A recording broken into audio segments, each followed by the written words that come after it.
Chapter 1261. The Lost Garden was very dangerous. This was something Baifeng had told him before. Of course, this was an objective fact, and it had nothing to do with his words. In this sort of situation, bringing along a person whose cultivation was sealed and who had no ability to protect herself was even more dangerous. No, if the matter of living in the Lost Garden itself was considered a question, then the difficulty of this question would increase by more than 3 times. After all, one person's life could be compared to protecting someone else's safety. One didn't need to think to know just how great the difference was. Tan Hai was currently doing this question that had increased the difficulty by more than 3 times. The person he was protecting was called Song Zhu. She was his cousin who had bullied him since he was young, but he couldn't do anything about it. In fact, he even felt a tiny bit of satisfaction in his heart. Of course, because their blood relationship was too close, he didn't have any other thoughts. Tan Hai had once asked himself, why was he bullied? In the end, there was no answer. He could only conclude that he owed her something in his previous life. So after Tan Hai's initial anger and annoyance, he finally accompanied her to the Lost Garden. After spitting out a mouthful of blood, Tan Hai wiped the corner of his mouth.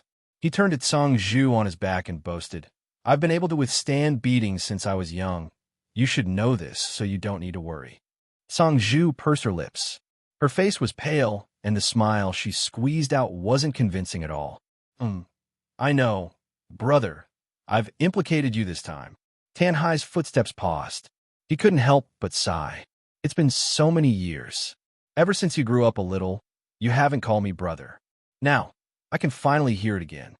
Song Zhu revealed an embarrassed expression. She subconsciously reached out and pinched the soft flesh on his waist. Her fingers moved a little, but in the end she didn't use too much strength. Tan Hai smiled complacently and forcefully lifted her up, saying, Now you know who is the most reliable, right? Don't worry, I promise you that I will definitely bring you to the right place. He looked up into the distance. There was a mountain that rose up from the ground, piercing through the clouds. Song Zhu was silent. After several breaths of time, she pulled on his collar.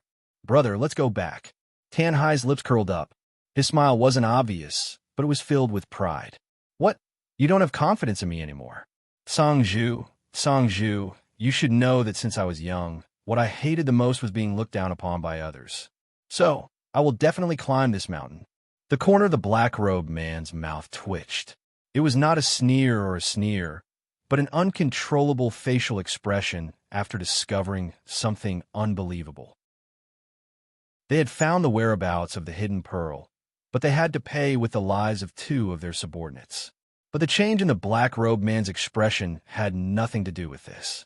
To him, the death of 2, 20, or even more of his subordinates was meaningless. Most importantly, she actually dared to go to the place where Song Zhu wanted to go. No, she must be stopped.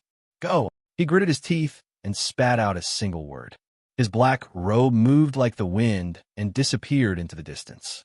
Several cultivators followed behind him, their bodies filled with cold intent. Eldest senior brother lowered his head and looked at the azure dragon in his palm, which had shrunk to the size of a small snake.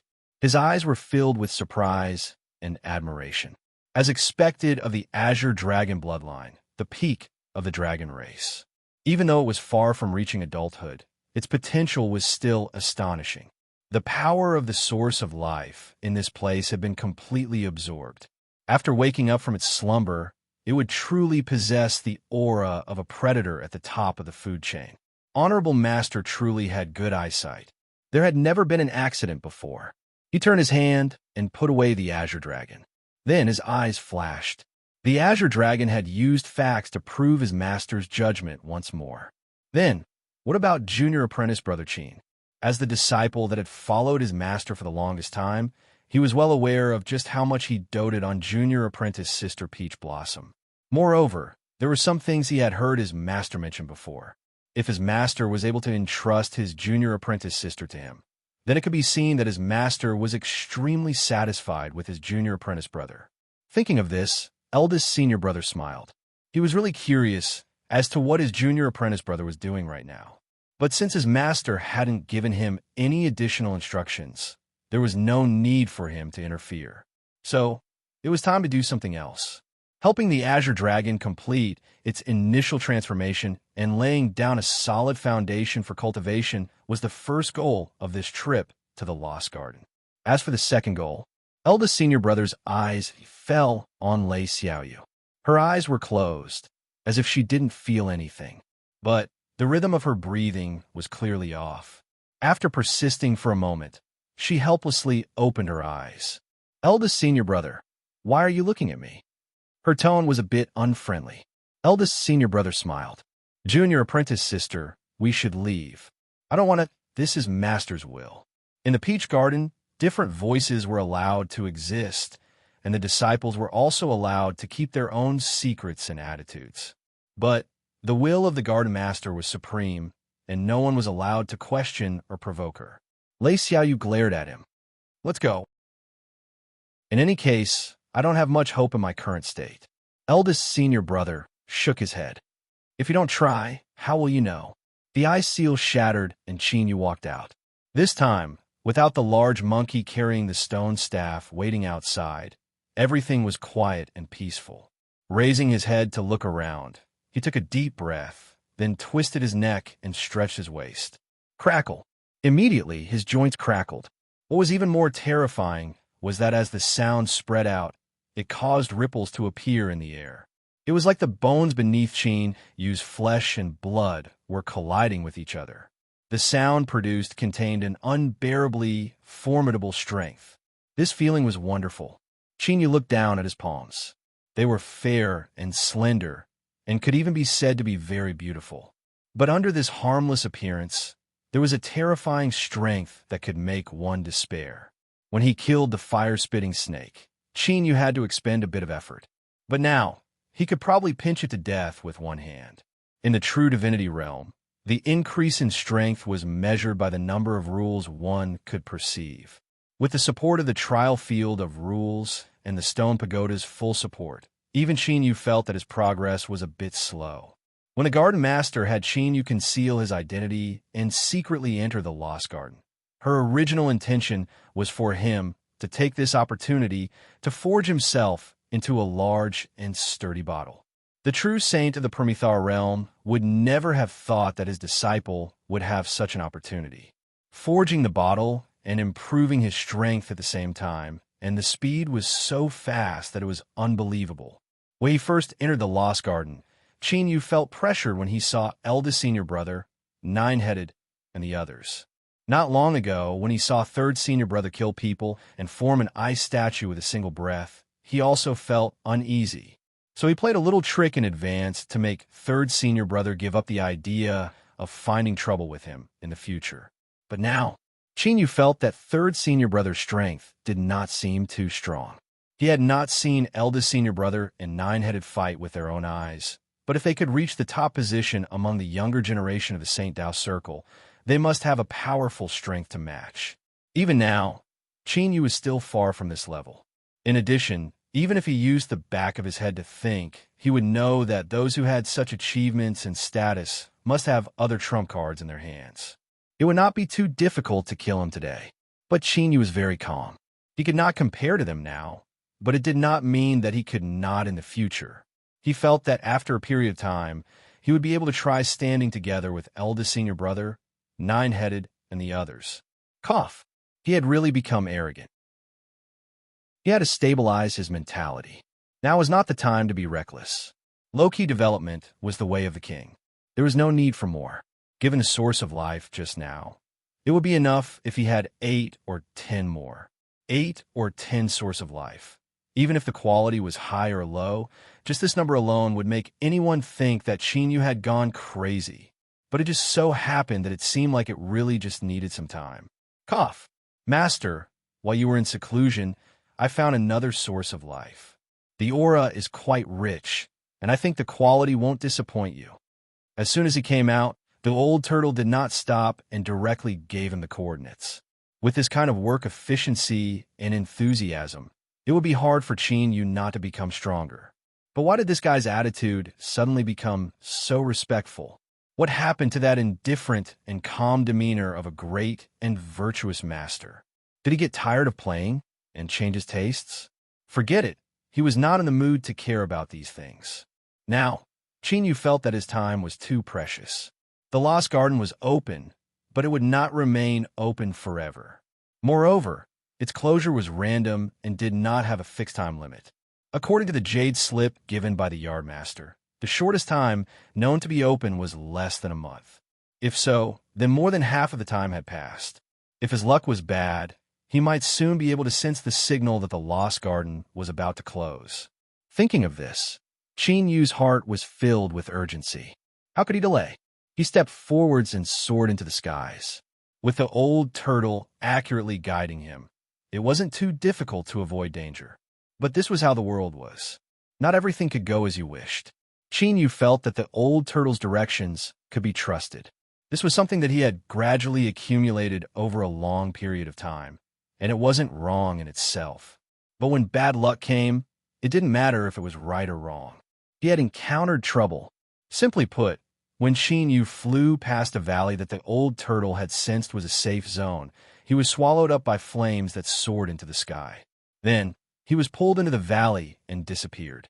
Large swathes of ancient trees and vegetation were instantly burned to ashes. The ground cracked apart, all caused by the high temperature of the flames. But this scene only lasted for an extremely short period of time. Then, an incomparably astonishing scene occurred. The incomparably dry and cracked earth was suddenly soaked in water vapor. Then, seeds sprouted from the ground, absorbing nutrients to wildly grow. The entire process continued for several dozen breaths of time. The valley that had been burned into a blank space by the flames was restored to its original appearance. In fact, it was even more lush and verdant than before. If one hadn't seen it with their own eyes and experienced it for themselves, who would have thought that not too long ago, such a horrifying event had occurred in this valley? Chinyu certainly knew. This was because he was currently wrapped in a mass of flames that was forcefully pulled downwards. With a dull thud, he was like a giant stone that smashed into the crimson magma. The terrifyingly high temperature crazily rose all around him. Even with Chinyu's current state, it was no different from being burned by flames. His flesh and skin instantly festered, but in the next moment, it rapidly healed. Chinyu's goal of forging a sturdy bottle had basically been partially achieved.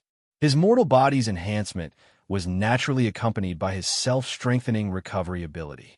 But even if he could recover, the process wouldn't be pleasant. Moreover, this sort of recovery required him to consume his own strength. Chinyu stepped forwards. The magma beneath him instantly exploded, radiating outwards as he shot up into the skies. He didn't care about anything else.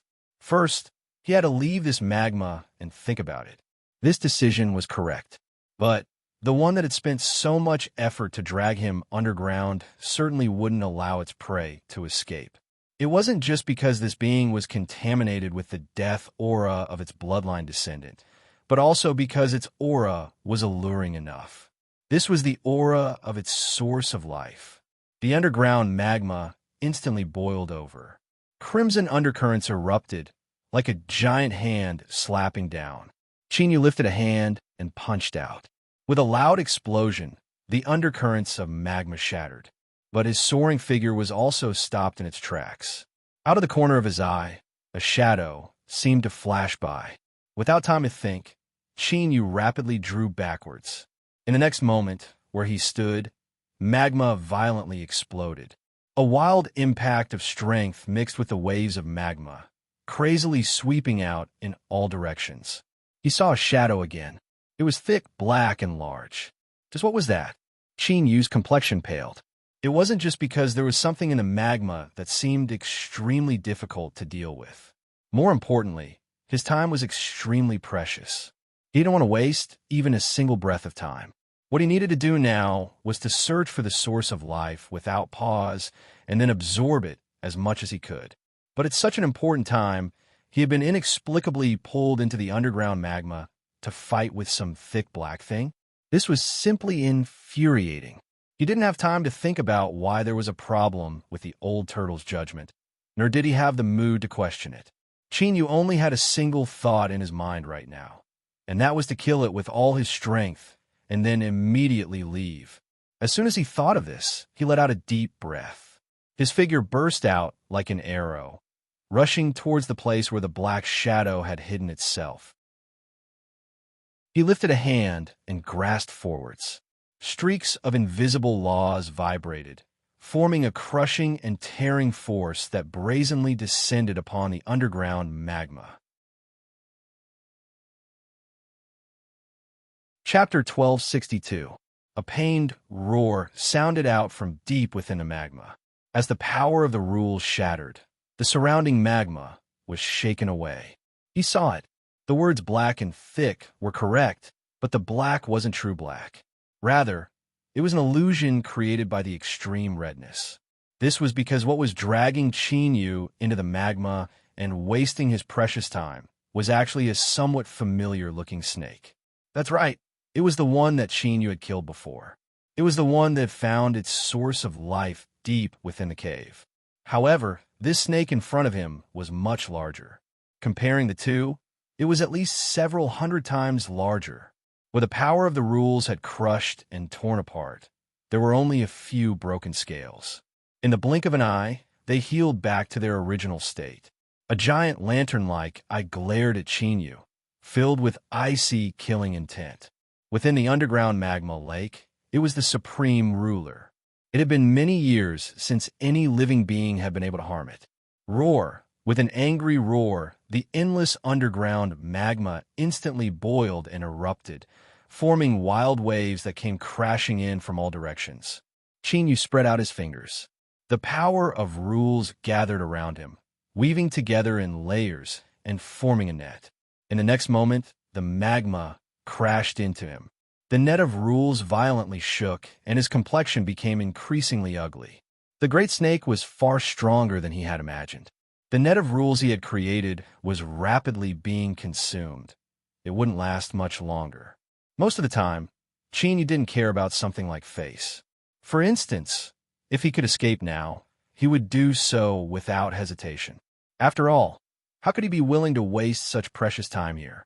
But as he looked around at the waves of magma crashing down on him, Chinyu gave up on this idea. He couldn't escape. Moreover, for what he could see, even if he used all his cards, he had no idea how much time it would take to kill this great snake. In fact, his mentality was even more pessimistic. Perhaps before he could kill the great snake, Chinyu would be eaten up by it first. For such a mess to occur at such a critical moment, could it be that he had killed too many people before and was now suffering retribution? As Chinyu was doubting himself, the old turtle suddenly spoke up, his voice shaking with excitement. Pre-celestial spirit. It's a pre-celestial spirit. Chinyu frowned. You know the origin of this great snake? The old turtle didn't answer. Instead, he screamed in a crazed tone. Chinyu, kill it. No matter what, kill it. This was the first time Chinyu had seen the old turtle in such a state. Looking at the situation, this large snake seemed extremely unusual. However, he still took a deep breath and steadied his mind. In a deep voice, he said, First, tell me, what is an innate spirit? After several breaths of silence, the old turtle regained some of his composure. But he still spoke very quickly. The so-called pre-celestial spirit is not some random nonsense recorded in the ancient texts. There's only one true explanation for it. It was born before the heavens and earth. Of course, a more accurate way of putting it is that congenital spirits are living beings that were born during the process of the condensation of the world. They even possess some powerful abilities that are connected to the world. Each of them has the ability to overturn mountains and overturn seas. Chinyu frowned. From the old turtle's previous loss of composure, as well as his current description, the strength of this large snake in front of him shouldn't be limited to what he saw on the surface. Moreover, this disparity wasn't just a normal amount. Otherwise, it would have been able to exterminate him in a single breath. Why would it bother to drag him into the magma? It was clear that the old turtle sensed some of Chinyu's thoughts. He took a deep breath and said in a low voice, In the distant past, when those ancient life forms knew that they were about to perish, If they knew that there was an innate spirit hidden in this part of the world they sealed away, they would surely be filled with endless regret. If those ancient life forms had been able to find it at that time and swallow it up with a method of seizing its body, they might have even been able to change the fate of their entire race. Does Master think that I am exaggerating a bit? But that is not the case. It is because you do not know just what innate spirit means. At this moment, the old turtle finally calmed down. His heart was filled with emotion. Although Chin-Yu had mostly followed his directions after entering the Lost Garden, the first time he discovered the source of life was his own luck, and the second time he killed a fire snake was also his luck. After all, if it weren't for him being stained with a trace of the death aura of the descendant's bloodline, Chin-Yu might not have been noticed by the great snake underground, and he wouldn't have had such good fortune. This kid really has the Tao of Luck. Great Tao of Luck. Taking a deep breath and suppressing his tumbling emotions, the old tortoise continued. Although the innate spirit coexists with heaven and earth, the time of its awakening is uncertain. Some can grow up very quickly, while some need to sleep for a very long time. I'm not sure about the exact reason, but my guess is that the strength of the innate spirit is simply too terrifying, so terrifying that even the heavens and earth are afraid of it, and won't allow two innate spirits to exist at the same time. That's why there's a sequence of awakening. Back then, at the end of the era of the ancient era, before this spirit serpent could even awaken, it was sealed in the Lost Garden. Even though the environment here is almost identical to the ancient era, the rules of the Great Tao have been severed. All living beings here are destined to be unable to step into the saint realm and above. This is the price that the Lost Garden has to pay in order to exist. Chin-Yu's eyes brightened. Are you saying that because of this spirit, is that why the snake's strength has been restricted to this day? That's right. The old turtle bitterly smiled. To put it bluntly, if it weren't for the restrictions of the Lost Garden, I fear it would have already grown into a peak existence within the vast Yang world. In front of it, let alone doing anything, just a glance from Master would be enough to tear apart your soul. Chin-Yu licked the corners of his lips, a burning heat in his eyes. As the saying went, fortune was always accompanied by disaster, and disaster was always accompanied by good fortune. This was probably the case. He originally thought that he would be forced to go all out this time, and that the best result would be that he would have to waste a massive amount of time to cultivate. But who would have thought that the current situation would take such a drastic turn? If I kill it, the benefits will be great, right? The old turtle nodded. Great, very great, very great. So great that even now I can't accurately estimate how great it will be. He gulped. How do I say this? In truth, Master, you can think of the spirit serpent in front of you as a living, incomparably massive and top-quality source of life. This is because its flesh and blood contains an unimaginably pure strength.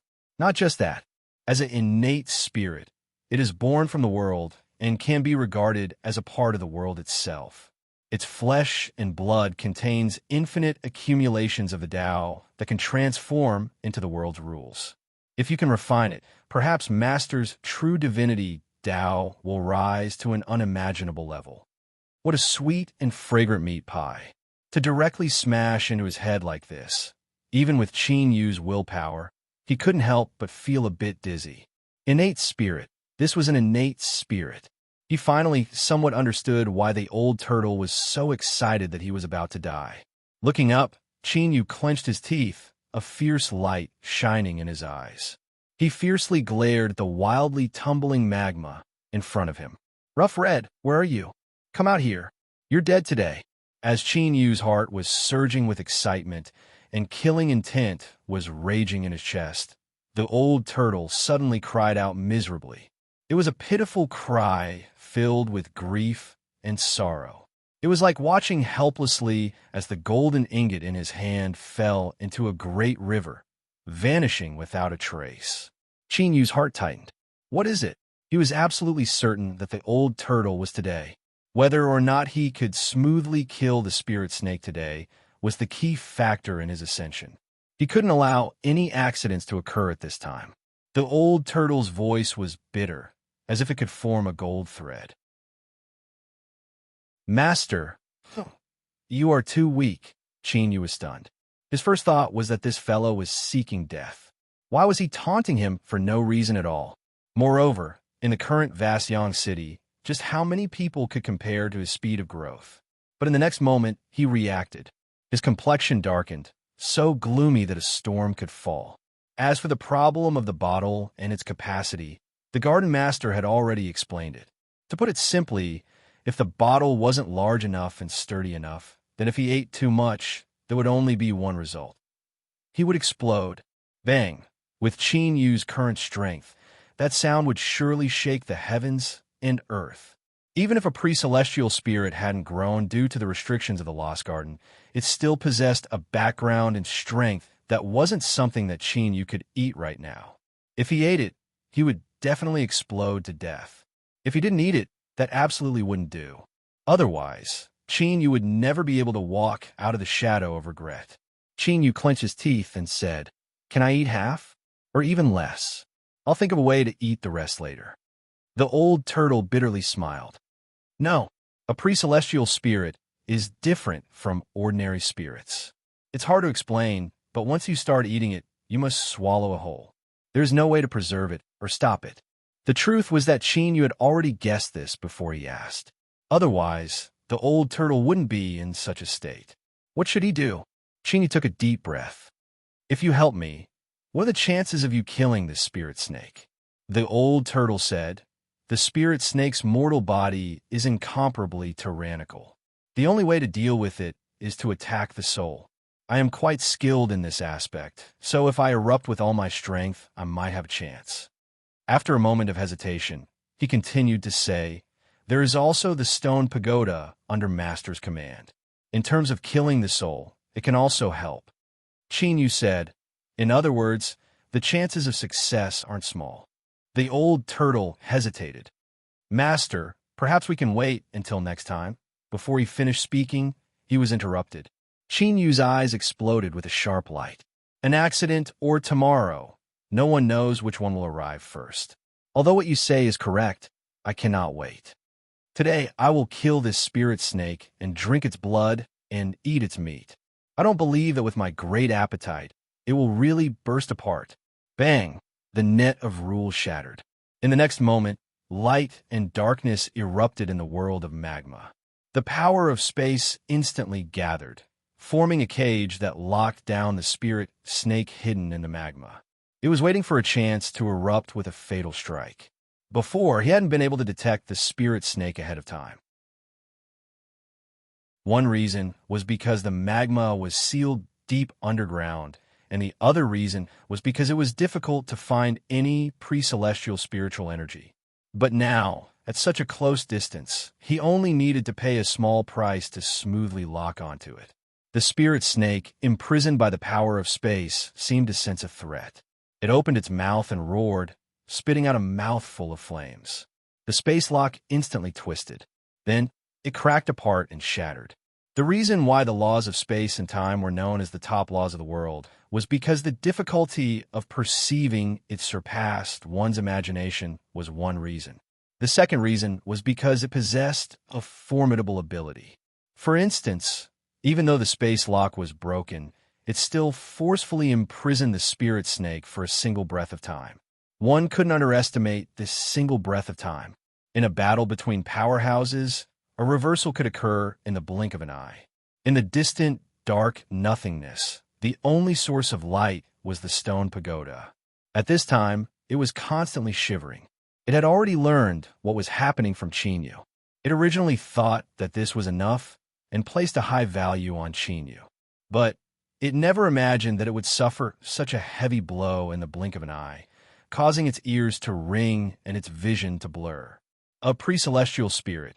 It was actually a true pre-celestial spirit that only existed in legends, one that almost no one had ever seen before. He could even encounter one like this. And moreover, it was a pre-celestial spirit that hadn't even matured yet. It was basically equal to a child. This luck, besides kneeling down and begging for mercy, he really didn't know what else to say. Perhaps those matters of the past, those people that died, there really might be a chance for them to be dug up and repaid. Did he still need to hesitate? Of course not. Bang! The stone pagoda erupted. Brilliant light exploded outwards, but it didn't spread in all directions. Rather, it gathered together into an arrow of light that howled out, tearing through the endless darkness. The strength that belonged to the stone pagoda descended into Qin Yu's body through the contract. Thus, the point between his eyebrows lit up and the phantom of a stone pagoda appeared. Then, an arrow of light shot out. The magma instantly shattered. The spirit snake that tore through the space lock was pierced through by the arrow of light. Its massive body wildly thrashed about as it emitted shrill roars. Qin Yu, kill it. Kill it, no matter the cost. This was the roar of the stone pagoda. Although it was weak, it couldn't conceal its gnashing teeth. In truth, there was no need to remind him.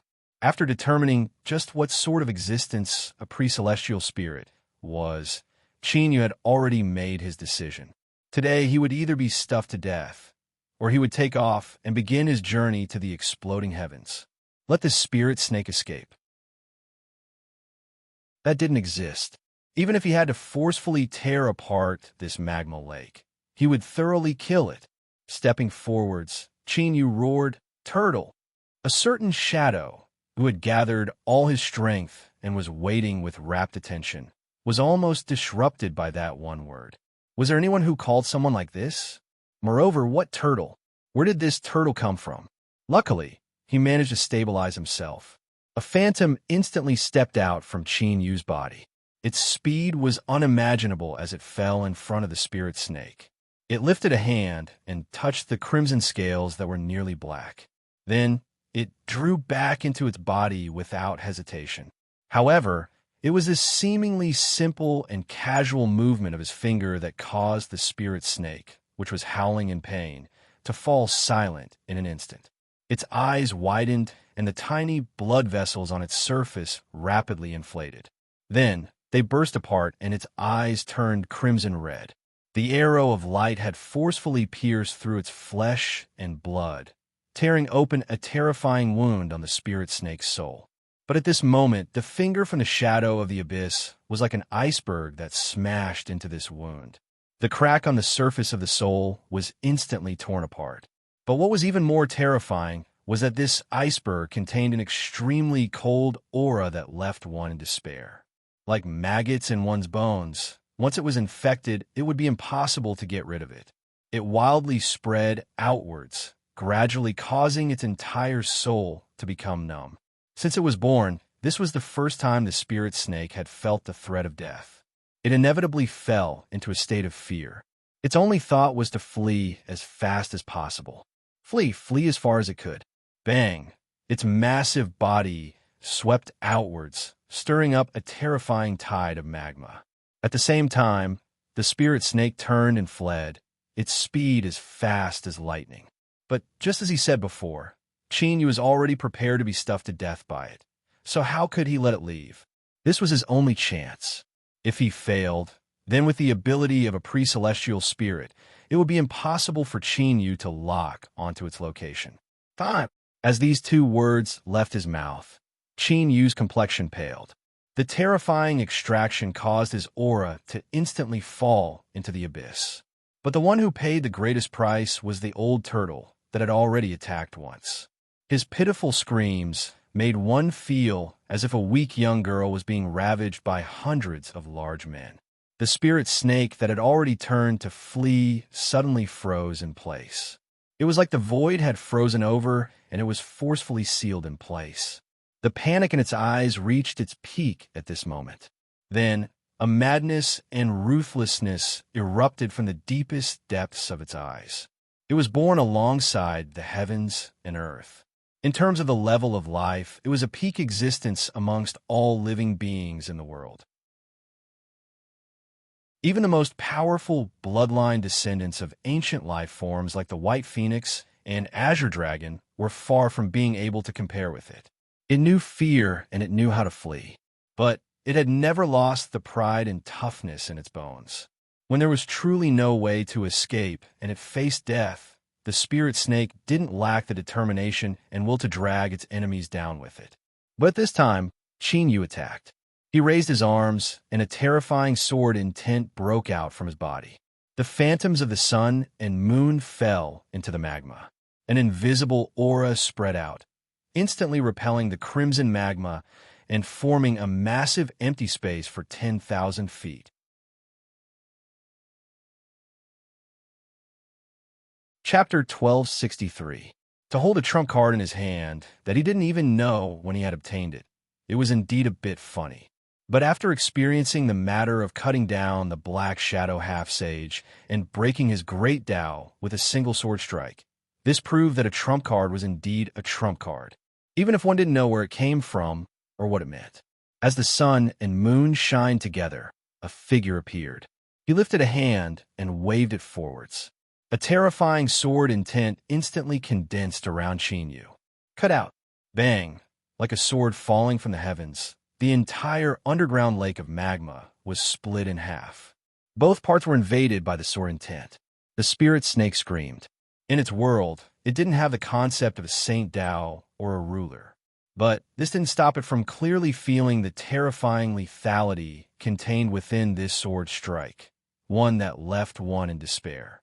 Its soul was wounded again and again. In its current state, even if it risked its life, it still wouldn't be able to block this sword strike. And if it couldn't block it, all that awaited it was death.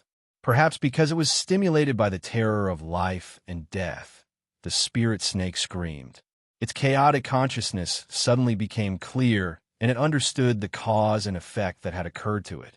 It was born with the heavens and earth, and was born first class in the world. But because of a freak combination of factors, it was trapped in the Lost Garden, unable to fully awaken. Today, it was actually about to be cut down by this tiny life form in front of it, ending its tragic life. How could it be willing to accept such a fate? But whether it was willing or not could never affect reality in the slightest. The sword came slashing down. Within the spirit snake's giant eyes, it could clearly see the trajectory of this sword and the strength contained within it that could destroy all. It could see it, but it couldn't avoid it. This was another bout of misery. In the midst of despair and pain, the spirit snake fell into a deathly tranquility. As its eyes locked onto him, Qin Yu's heart skipped a beat. The old turtle screamed, "Master, be careful." He never thought that under the impact of death, this spirit snake would actually open its eyes and realize that it was a pre-celestial spirit. Although it couldn't dramatically increase its strength and reverse the situation today, a pre-celestial spirit was still a pre-celestial spirit. It was born with certain abilities that were connected to the heavens and earth. The sword's shadow tore open a wound and cut into its body. The light in the spirit snake's giant eyes instantly vanished. But in front of the hole, its lips curled up, revealing an extremely human-like sneer, as if it were saying that it would go ahead first and wait for it. In a lost garden, at that moment, all living beings, regardless of whether they were foreign cultivators or ancient organisms, felt an extremely oppressive pressure. Even their breathing stopped. Raising his head, he saw that yin and yang had suddenly reversed in the sky. It was as if a river of ink had poured over and dyed the sky red. It was like an eternal night had arrived. The darkness emitted a terrifying aura that caused one's heart to tremble, followed by despair. It tumbled endlessly, as if something was about to rush out from within. Bang! An earth-shattering sound rang out, as if the world had been split open. A bolt of lightning descended from the violently shaking and tumbling darkness. It was the same color as the sky, a pure darkness that possessed an extremely powerful quality. When one looked down, it was as if they were looking at a spear forged from ink iron. It descended from the 9 heavens, descending upon the earth to carry out destructive punishment. Perhaps this lightning could be called heavenly punishment.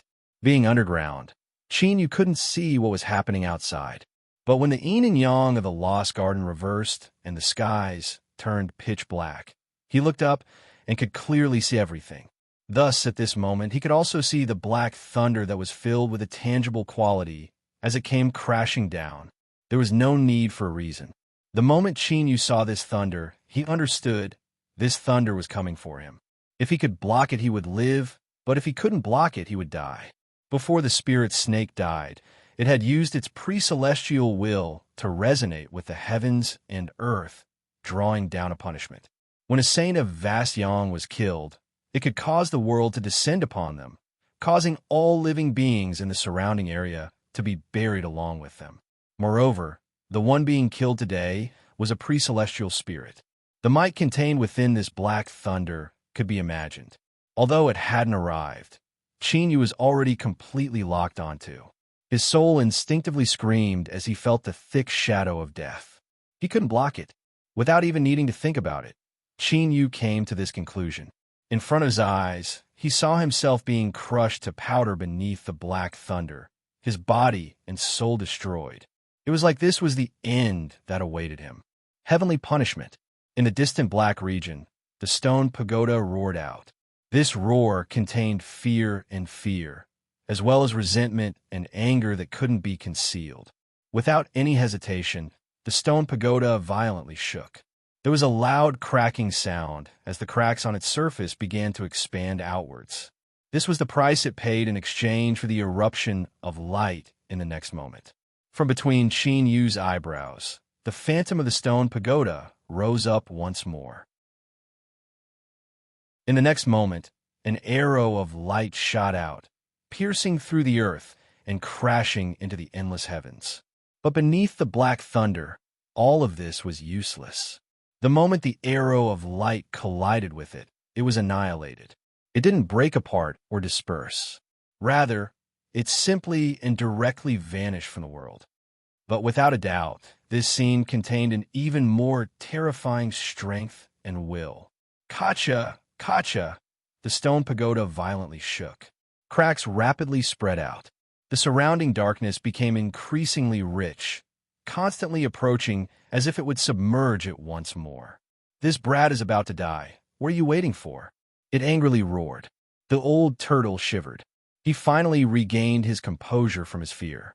As an abyssal shadow that feared death, what was happening in front of him had already touched the limits of what he could withstand. From a long time ago, he had already been completely bound together with Chinyu. They were bound together for good or ill, inseparable from one another. If Chinyu died, he would also die. Thus, the old turtle was terrified. He was terrified to the point where his mind went blank, and he fell into a lifeless state. But fear was also an incomparably powerful driving force. The more he feared, the more powerful he became. The pale-faced old turtle shook like a sieve. But at this moment, he completely erupted. He truly didn't hold back at all. Even the Tao accumulations that belonged to sage scholarly that he swallowed before were completely detonated. Bang! The earth shattered and countless stones and mud shot up into the sky like a flood. Following closely behind was a huge hand that was incomparably black and covered in countless scales. At this moment, the 5 fingers of the hand were clenched into a fist and brazenly smashed towards the black lightning above. There was a heaven-shaking explosion, as if the heavens and earth were colliding. Space distorted visibly, sweeping out in all directions like a tsunami. For 1,000 miles, it was like a hurricane had passed through. The earth was instantly flattened, and everything turned to powder. Even though they were separated by an immeasurable distance, one could still clearly feel the strength that burst out from this collision that left one's heart racing and filled with despair. This was utter destruction. The old turtle suddenly turned illusory. He was like an outline drawn out by fog and smoke. He trembled, as if he would completely disintegrate in the next moment.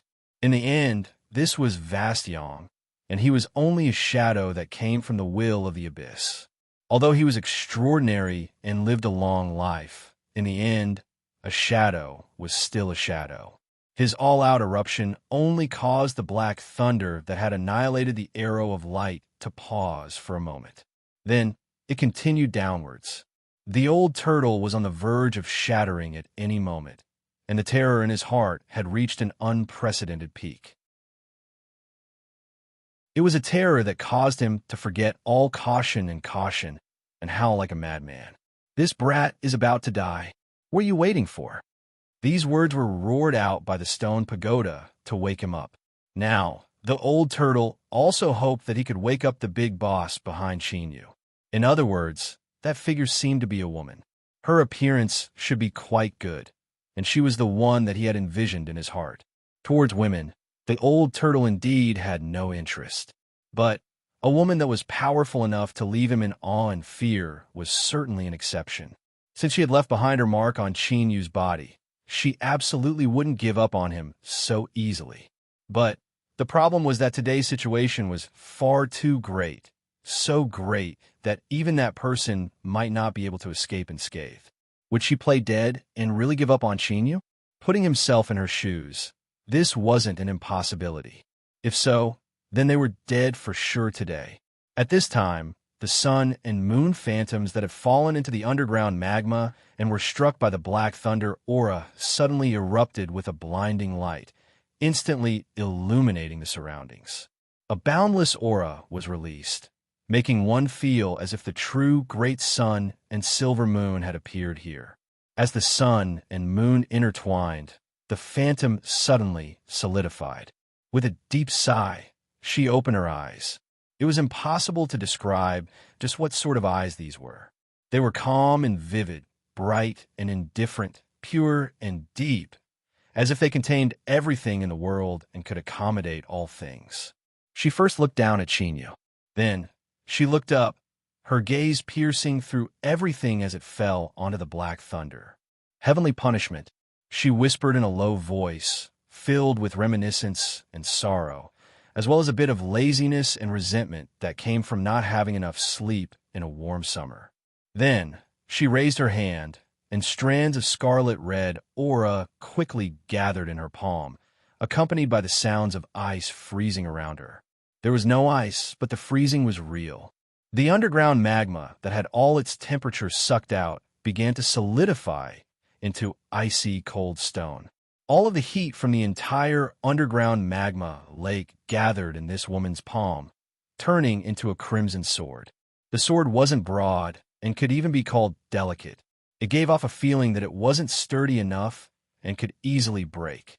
But who could have imagined that this sword could burn the heavens and earth, boil rivers with a flip of the hand? This could only be used to describe how much power this sword possessed. The woman furrowed her eyebrows, as if she were a bit dissatisfied. She glanced at the only part of the magma that hadn't completely solidified. That was where the spirit snake's corpse was. After a moment of hesitation, she finally gave up on drawing out more strength. She raised her hand and slashed upwards.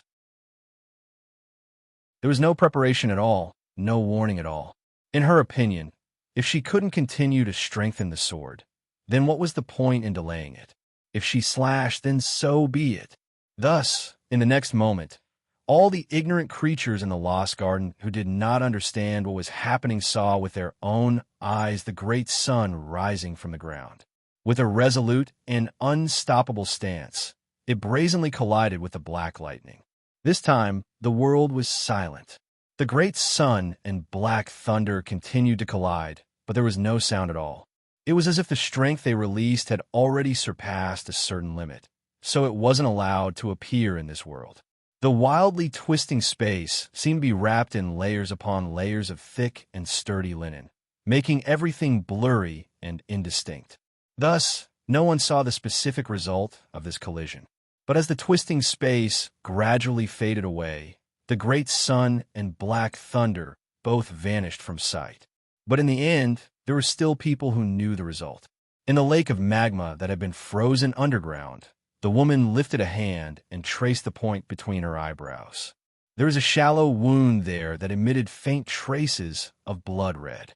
Although she didn't speak, the aura around her was so low that it made it hard to even breathe. It was clear her mood was terrible to the extreme. "You ruined this old lady's face. I will remember this debt." The old turtle had sharp ears and seemed to vaguely hear these words. But it didn't respond at all and continued to act like a corpse. What nonsense! At this time, silence was golden. Otherwise, would it jump out and wait to be silenced? Qin Yu's body shivered. This had nothing to do with fear, but simply because his injuries were too heavy. It was so heavy that he couldn't see a single part of his body that wasn't injured. Although the black thunder had been intercepted, the power of heavenly retribution had covered him, causing him to suffer a torture that was nearly cut to pieces. Now, there were countless wounds on his body, each one deep to the bone. His robes had long since been soaked in blood. His field of vision darkened, and his consciousness began to fade. But Chinyu still struggled to open his eyes and look at the woman above him. He knew that it was she who had saved his life.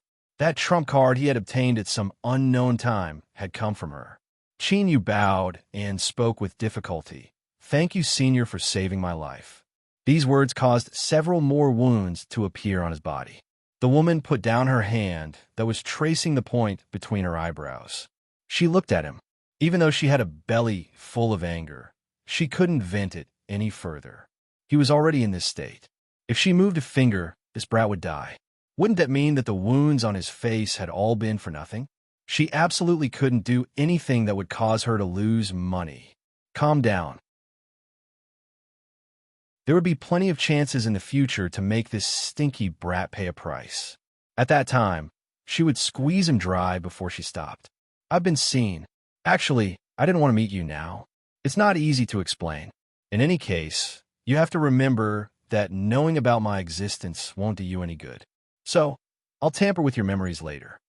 Don't worry, even though my face was hit, I certainly won't make you forget everything. Your memories will blur, just like a dream. In short, you must try your best to live on. When you have the qualifications in the future, I will naturally come looking for you, or perhaps you might take the initiative to walk in front of me. That's how it is. Enjoy this feast that you risked your life to win. Work hard and don't choke yourself to death, otherwise I will suffer a great loss." He turned and walked away. The shadows of the sun and moon extinguished at the same time. The terrifying aura that flooded the underground world vanished like a phantom. It was as if the existence of this woman and everything she said just now had been nothing but an illusion. But at this time, Chinyu no longer had any spare energy to think or judge. He closed his eyes and fell backwards. The old turtle shivered. He felt that the woman's words just now were in truth reminding him not to talk too much.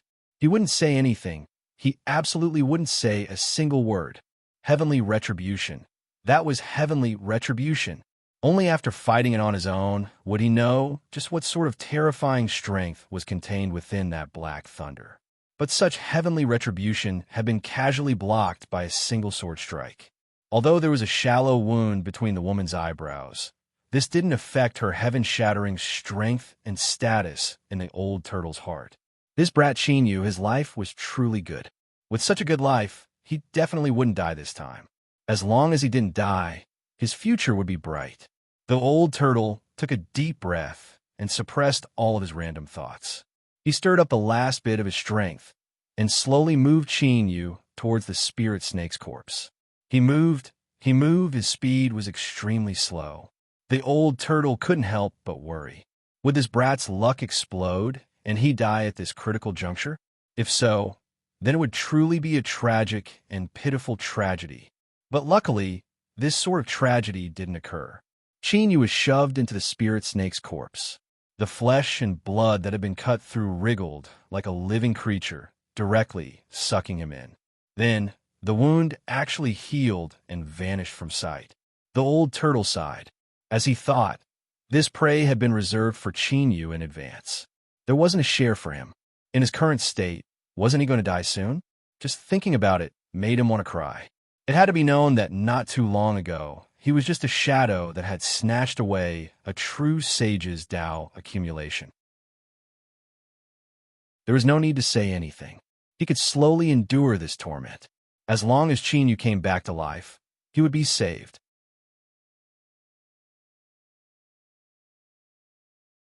Chapter 1264. The entire Lost Garden was deathly silent. Whether it was the foreign cultivators or the ancient era's organisms, none of them were able to recover from that terrifying scene. First, the entire sky suddenly reversed yin and yang. The entire sky turned pitch black, as if an inky river had collapsed. Then, black lightning descended. That black lightning was something they had never seen before in their lives. It was so powerful that even though they were separated by an immeasurable distance, they still felt despair and fear from the depths of their hearts. It was a power so powerful that it could completely destroy them in an instant. Then, an arrow of light tore through the earth. Then, an arm covered in black scales appeared. Finally, a great sun rose up before disappearing along with the black lightning. No one knew what had happened, but that didn't stop a small number of people from guessing the truth. For example, that black thunderbolt. If he wasn't mistaken, it should be the legendary heavenly punishment. As soon as they thought of this, their hearts shook. Disbelief and horror surged in the depths of their eyes. What they couldn't believe was that someone in the Lost Garden had done something that could trigger the descent of heavenly punishment. It had to be known that this was heavenly punishment. Even in the vast young world, some extremely high-level ancient texts only vaguely mentioned it. But without exception, anyone who triggered heavenly punishment, no matter what they did, was destined to do something that could shake the heavens and earth. It was nearly impossible for cultivators below the Saint realm to do something like that, nor did they have the qualifications to do so. As for the reason for their horror, it was very simple. After personally witnessing what had happened, it wasn't difficult to conclude that heavenly punishment had been intercepted. Or to put it more bluntly, the heavenly punishment that had descended into the Lost Garden had been forcefully scattered by someone. The arrow of light and the giant scaled arm were still fine.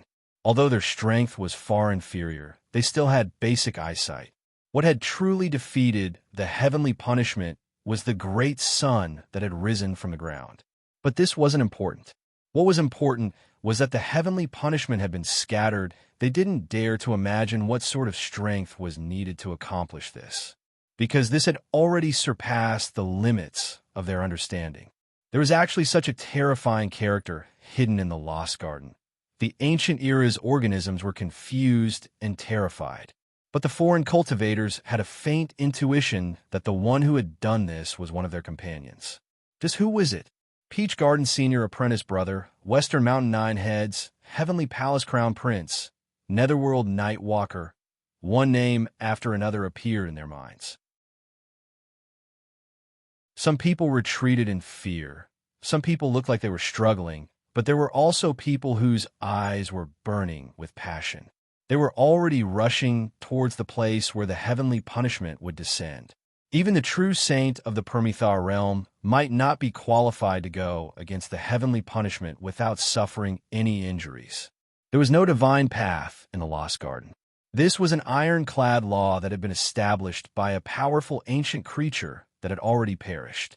In order to continue the bloodline of their race, they had brazenly severed a part of the world. To this day, no one has been able to solve it. In other words, there was a high probability that what blocked the heavenly punishment was an incomparably powerful trump card in the hands of a certain cultivator. For example, the light arrow, the scaled arm, and the sun that rose at the end. Even if he successfully blocked Tion Fa, this person must have used all his trump cards, and even suffered heavy injuries. Of course, these were all guesses, but the possibility was very high. Perhaps he would be able to fish in troubled waters and profit from it. If one's luck was off the charts, they might be able to pick it up for free, a great stroke of luck. But there was definitely a risk. After all, he was someone who could even fight heavenly punishment head-on. If he still had any strength left, these cultivators who rashly approached him would definitely suffer a merciless attack. So, this was a game of gamblers. One needed to risk their life in order to have the qualifications to participate. The first gambler was the first to cautiously arrive at the place where the heavenly punishment had descended. As he saw the flattened earth, his face paled and his body trembled. There was still a trace of aura that hadn't completely dissipated in the air and earth. It exuded a terrifying pressure that left one's mind tense, like a bowstring that could snap at any moment. He clenched his teeth and took a deep breath. Then he spat out a mouthful of blood. This blood directly exploded, turning into a vast expanse of fog. As it twisted, it turned into an extremely blurry blood-red figure that howled out without hesitation. After a moment, the blood-red figure returned and fused into the body of this cultivator. His body trembled, and he opened his eyes, a look of fear on his face. He opened his mouth as if he wanted to say something, but before he could make a sound, there was a loud bang as his entire body exploded into pieces. As his flesh and blood touched the ground, it rapidly melted away. In the blink of an eye, it was absorbed by the earth, leaving behind only a faint layer of blood red. In the next moment, several figures appeared. As they looked at the place where this cultivator had exploded, their pupils shrank. This isn't the power of heavenly punishment. The heavenly palace's crown prince slowly said. He wore a golden robe with 9 dragons on it and a golden phoenix crown on his head. His face was like a crown of jade, his expression solemn and dignified. Every movement he made exuded the aura of an emperor. His father, the heavenly palace's true sage, was known as the one closest to the heavenly Tao beneath the ruler. His comprehension of the world was extremely profound. Now that he spoke, the credibility of his words was naturally high. The rest of them frowned. If this wasn't the power of heavenly punishment, then there was only one possibility.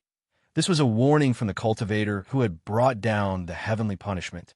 He really hadn't died, and he even possessed an extremely powerful ability. Did he really have strength to spare, or was he just bluffing in an attempt to scare away those who coveted him? If there was no answer, then they could only experiment. The eldest senior apprentice brother lightly said, "Peach Garden will not participate." Not participating was just an experiment, but if there was a harvest in the end, they would certainly participate. This was of course unfair. If they didn't contribute, then they would have the right to participate. But the one speaking was the eldest senior apprentice brother of Peach Garden, and everyone knew that only 3 people and 1 dragon had come to the Lost Garden. With their status as disciples of Peach Garden, they naturally wouldn't take such a risk. So, although their complexions were a bit gloomy, they didn't say anything. 9 heads lightly said, "It's not too late to take a look first. This is just the first example. It can't possibly scare away everyone." With a low chuckle, Netherworld Knight said, "If that doesn't work, then we'll just capture some people and throw them in. This shouldn't be too difficult." The Netherworld Holy Land style of doing things had always been cruel. Most of their disciples had slaughtered countless people, so they walked a path similar to the path of slaughter. To them, experimenting with living people was a simple and ordinary matter. No one spoke, but silence sometimes represented tacit agreement, including the eldest senior apprentice brother. One day later, several people gathered together. Although their expressions were calm, there was a hint of solemnity in their eyes. Up until now, a total of 9 people had entered this place. No matter what method they used, whether it was a substitute, a puppet, or just divine sense, all of them died on the spot, their bodies and souls destroyed, not even their corpses remaining. The strongest group of gamblers had almost all died. Most of the remaining were scared stiff and didn't dare to have any more thoughts. No one dared to continue. What should they do now?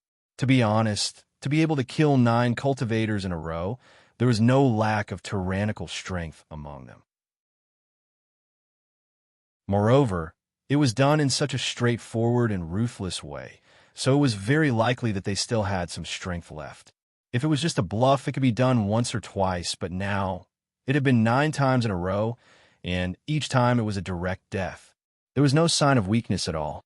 The Crown Prince of the Heavenly Palace withdrew his gaze and said slowly, "I'm afraid we don't have a chance." The eldest senior apprentice brother said, "The Peach Garden will withdraw from today's matter." 9 heads frowned and glanced at him out of the corner of his eye. There was a flash of light in the depths of his eyes, but he didn't say anything. "You're afraid already?" Netherworld Knight sneered, his pale face full of arrogance. "I don't believe it. Only 9 people died. Why don't we wait a little longer?" He clapped his hands, and in the sound of breaking air, 5 figures came whistling, each carrying a cultivator in their hands. "Young master." The 5 landed and saluted respectfully. The corners of Night Knight's mouth curled up slightly. His gaze swept over the 10 people whose cultivation was sealed, but whose consciousness was still in a conscious state. Looking at your expressions, you probably know me. I won't waste any more words. Go in here and leave in another direction, and I'll spare your lives. Don't blame me for not giving you a chance, and don't blame me for not reminding you. If anyone dares to escape, I guarantee that he will be very unhappy. With a wave of his hand, the 5 Netherworld cultivators released the shackles on the 10 people. Their eyes were pleading as they swept over the eldest senior apprentice brother, 9 heads, the crown prince of the heavenly palace, and the others. They didn't get any response, and knowing that they couldn't escape this disaster, the 10 gritted their teeth and rushed out.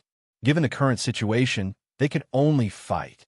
Night suddenly turned around, and his gaze fell on the eldest senior apprentice brother. The corners of his mouth curled up slightly. The one with the surname Gao, you've always been particular about benevolence and morality. Why don't you say anything? Maybe if you say something, I could be magnanimous and let 1 or 2 go. The eldest senior apprentice brother glanced at him. If I say something, they will only die faster. Night clapped his hands and laughed. Smart. The eldest senior apprentice brother's expression was calm. Killing to seek the Tao is not the right path. Although the Netherworld Saint has reached the other side, this path is not easy to walk. Your actions today will eventually be met with retribution. You don't need to worry about these things. My Netherworld bloodline has its own great Tao that leads to the heavens. The more lives we kill, the more stable our great Tao will be. Night's eyes were cold. If you don't accept this, then once this matter is over, we can fight it out. The eldest senior apprentice brother nodded. All right. A series of screams interrupted the conversation between the two. Night furrowed his eyebrows, a dignified expression on his face. The 10 cultivators that had just entered had all died. He had done something in advance, setting up imprints in their bodies. But even so, he hadn't been able to capture any useful information. Damn it! His eyes turned and fell on the 5 Netherworld cultivators. Their expressions changed, pleading and fear appearing in their eyes. But this didn't affect Night's decision. You all go in. Before he finished speaking, his complexion changed. He saw strange red spots appear on the bodies of the 5 Netherworld cultivators in front of him. Their eyes widened in panic. They grabbed at their necks, blue veins popping out beneath their skin, making them look like black snakes. Bang! Bang! In the next moment, their bodies exploded into pieces. Night rapidly retreated, but he still couldn't avoid the blood and flesh splashing onto his body. His complexion changed once more.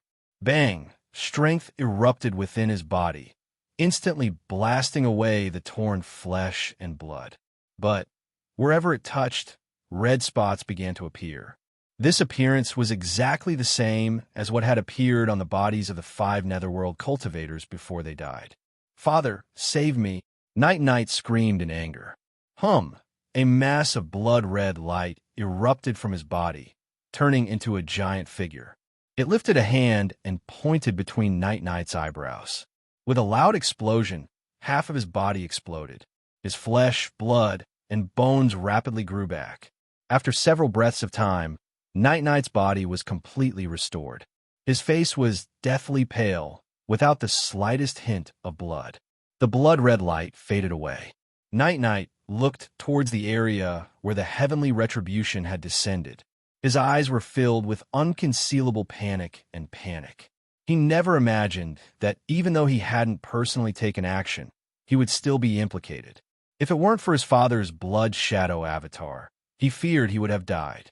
Only by personally experiencing it could one understand just how terrifying that strength was. What was contained within that red spot was a will to annihilate. Any living being that wasn't allowed to enter this land would be thoroughly erased. After experiencing this, Night was able to confirm that the one that had forcefully resisted the heavenly retribution still had enough strength remaining. At the very least, he had no chance at all. But in order to reach this conclusion, he had paid the lives of 5 of his subordinates, his father's blood avatar as a trump card, and even half of his own body. The price could be said to be disastrous. Thinking of this, Night-Night's complexion became increasingly ugly. He glanced at the heavenly retribution land and then turned to leave. Since there was no chance, there was no meaning in staying any longer. Moreover, he was worried that he had already provoked trouble. If so, then leaving was the best option. He could plan further in the future. But at this time, Night-Night suddenly roared out, "Gao zhuang zhuang!" Bang! With a loud explosion, he was sent flying backwards. He spat out a mouthful of blood, and his face was pale with a hint of blue. The eldest senior apprentice brother drew back his fist. He calmly said, "You said that after this matter was over, we would have a match.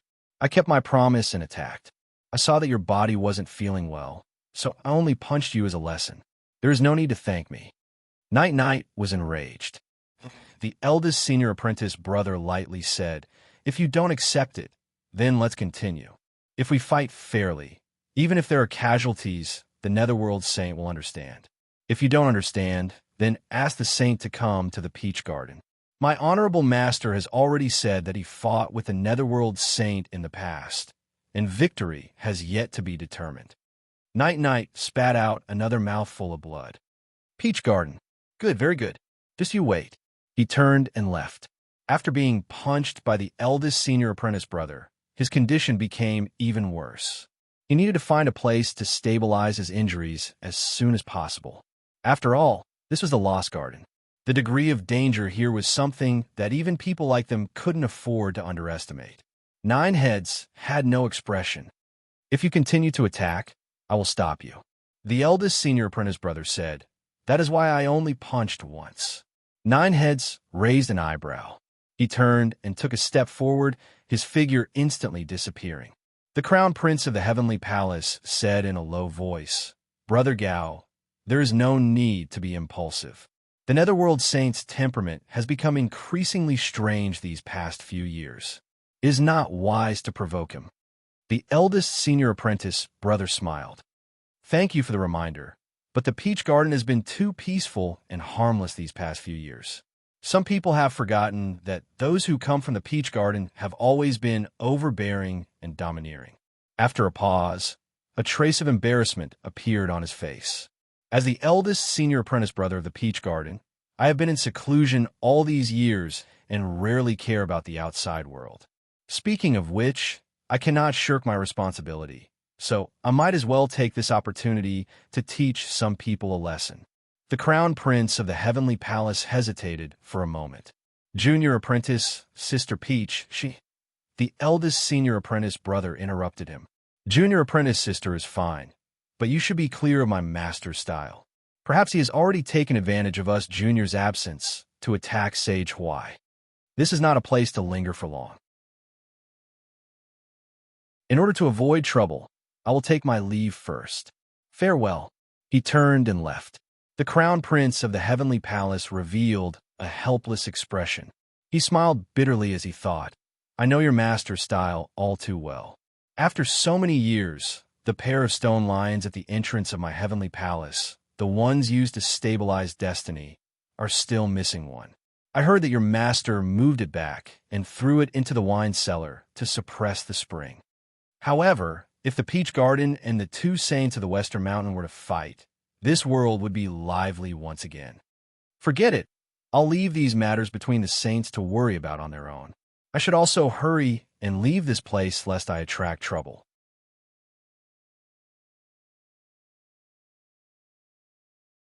Chapter 1265. The entire Lost Garden was deathly silent. Whether it was the foreign cultivators or the ancient era's organisms, none of them were able to recover from that terrifying scene. First, the entire sky suddenly reversed yin and yang. The entire sky turned pitch black, as if an inky river had collapsed. Then, black lightning descended. That black lightning was something they had never seen before in their lives. It was so powerful that even though they were separated by an immeasurable distance, they still felt despair and fear from the depths of their hearts. It was a power so powerful that it could completely destroy them in an instant. Then, an arrow of light tore through the earth. Then, an arm covered in black scales appeared.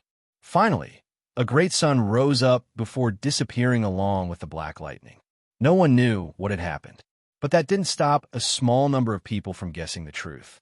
For example, that black thunderbolt. If he wasn't mistaken, it should be the legendary heavenly punishment. As soon as they thought of this, their hearts shook. Disbelief and horror surged in the depths of their eyes. What they couldn't believe was that someone in the Lost Garden had done something that could trigger the descent of heavenly punishment. It had to be known that this was heavenly punishment. Even in the vast, vast young world, some extremely high-level ancient texts only vaguely mentioned it. But without exception, anyone who triggered heavenly punishment, no matter what they did, was destined to do something that could shake the heavens and earth. It was nearly impossible for cultivators below the Saint Realm to do something like that, nor did they have the qualifications to do so. As for the reason for their horror, it was very simple. After personally witnessing what had happened, it wasn't difficult to conclude that heavenly punishment had been intercepted. Or to put more bluntly, the heavenly punishment that had descended into the Lost Garden had been forcefully scattered by someone. The arrow of light and the giant scaled arm were still manageable. Although their strength was far inferior, they still had basic eyesight. What had truly defeated the heavenly punishment was the great sun that had risen from ground. But this wasn't important. What was important was that the heavenly punishment had been scattered. They didn't dare to imagine what sort of strength was required to accomplish this, because this had already surpassed the limits of their understanding. There was actually such a terrifying character hidden in the Lost Garden. The ancient era's organisms were confused and terrified, but the foreign cultivators had a faint intuition that the one who had done this was one of their companions. Just who was it? Peach Garden Senior Apprentice Brother, Western Mountain Nine Heads, Heavenly Palace Crown Prince, Netherworld Night Stalker. One name after another appeared in their minds. Some people retreated in fear. Some people looked like they were struggling, but there were also people whose eyes were burning with passion. They were already rushing towards the place where the heavenly punishment would descend. Even the true saint of the Permethar realm might not be qualified to go against the heavenly punishment without suffering any injuries. There was no divine path in the Lost Garden. This was an ironclad law that had been established by a powerful ancient being in order to continue the bloodline of its race. To this day, no one has been able to solve it. In other words, there was a high probability that what blocked the heavenly punishment was an incomparably powerful trump card in the hands of a certain cultivator. For example, the light arrow, the scaled arm, and the sun that rose at the end. Even if he successfully blocked Tion Fa, this person must have used all his trump cards and even suffered heavy injuries. Of course, these were all guesses, but the possibility was very high. Perhaps he would be able to fish in troubled waters and profit from it. If one's luck was off the charts, they might be able to pick it up for free, a great stroke of luck. But there was definitely a risk. After all, he was someone who could even fight heavenly punishment head-on.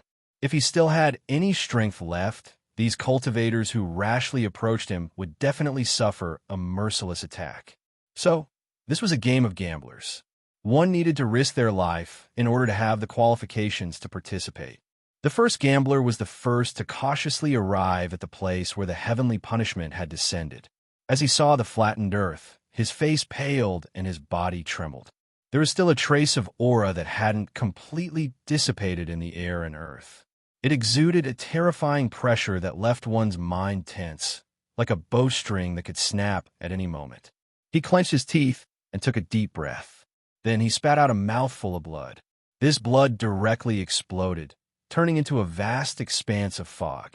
It twisted and turned into an extremely blurry blood-red figure that howled out without hesitation. After a moment, the blood-red figure returned and fused into the body of this cultivator. His body trembled, and he opened his eyes, a look of fear on his face. He opened his mouth as if he wanted to say something, but before he could make a sound, there was a loud bang as his entire body exploded into pieces. As his flesh and blood touched the ground, it rapidly melted away. In the blink of an eye, it was absorbed by the earth, leaving behind only a faint layer of blood red. In the next moment, several figures appeared. As they looked at the place where this cultivator had exploded, their pupils shrank. This isn't the power of heavenly punishment. The heavenly palace's crown prince slowly said. He wore a golden robe with 9 dragons on it and a golden phoenix crown on his head. His face was like a crown of jade, and his eyes were solemn and dignified. Every movement he made exuded the aura of an emperor. His father, the heavenly palace's true saint, was said to be the one closest to the heavenly Tao beneath the ruler. He had an extremely deep comprehension of the world's energy, so his words were naturally trustworthy. The rest of them frowned. If this wasn't the power of heavenly punishment, then there was only one possibility. This was a warning from the cultivator who had drawn down heavenly punishment. He really hadn't died, and he even possessed an extremely powerful ability. Did he really have strength to spare, or was he just bluffing in an attempt to scare away those who coveted him? If there was no answer, then they could only experiment. The eldest senior apprentice brother lightly said, Peach Garden will not participate. Not participating was an experiment, but if there was a harvest in the end, they would certainly participate. This wasn't fair. If they didn't contribute, they would have the right to participate. But the one speaking was the eldest senior apprentice brother of Peach Garden. Moreover, everyone knew that only 3 people and 1 dragon had come to the Lost Garden. With their status as disciples of Peach Garden, they naturally wouldn't take such a risk. So, although their complexions were a bit gloomy, they didn't say anything. 9 heads lightly said, It's not too late to take a look first. This is only the first example. It can't possibly scare away everyone. With a low chuckle, Netherworld Knight said, If that doesn't work, then we can just catch some people and throw them in. This shouldn't be too difficult. The Netherworld Holy Lands had always been cruel and ruthless.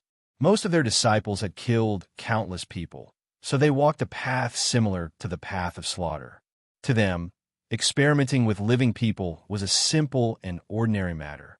No one spoke, but silence sometimes represented tacit agreement, including the eldest senior apprentice brother.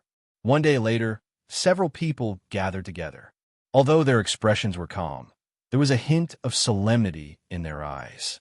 Up until now, a total of 9 people had entered this place. No matter what method they used, whether it was a substitute, a puppet, or just divine sense, all of them died on the spot, their bodies and souls extinguished without a corpse remaining. The strongest gamblers had almost all died. The remaining ones were scared stiff and didn't dare to think of anything else. No one dared to continue. What should they do now? To be honest, to be able to kill 9 cultivators in a row, there was no lack of tyrannical strength among them.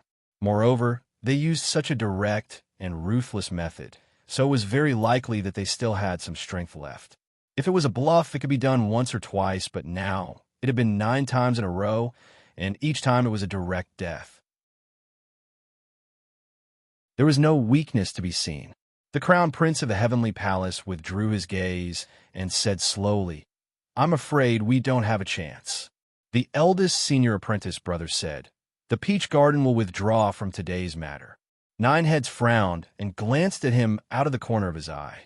There was a flash of light in the depths of his eyes, but he didn't say anything. You're afraid already? Netherworld Knight sneered, his pale face full of arrogance. I don't believe it. Only 9 people died. Why don't we wait a little longer? He clapped his hands, and in the sound of breaking air, 5 figures came whistling, each carrying a cultivator in their hands. Young master, the 5 landed and saluted respectfully. The corners of Night Knight's mouth curled up slightly. His gaze swept over the 10 people whose cultivation was sealed, but whose consciousness was still in a state of consciousness. Looking at your expressions, you probably know me. Let's not talk nonsense. Go in here and leave from another direction, and I'll spare your lives. Don't blame me for not giving you a chance, and don't blame me for not reminding you. If anyone dares to escape, I guarantee that he will be very unhappy. With a wave of his hand, the 5 Netherworld cultivators released the shackles on the 10 people.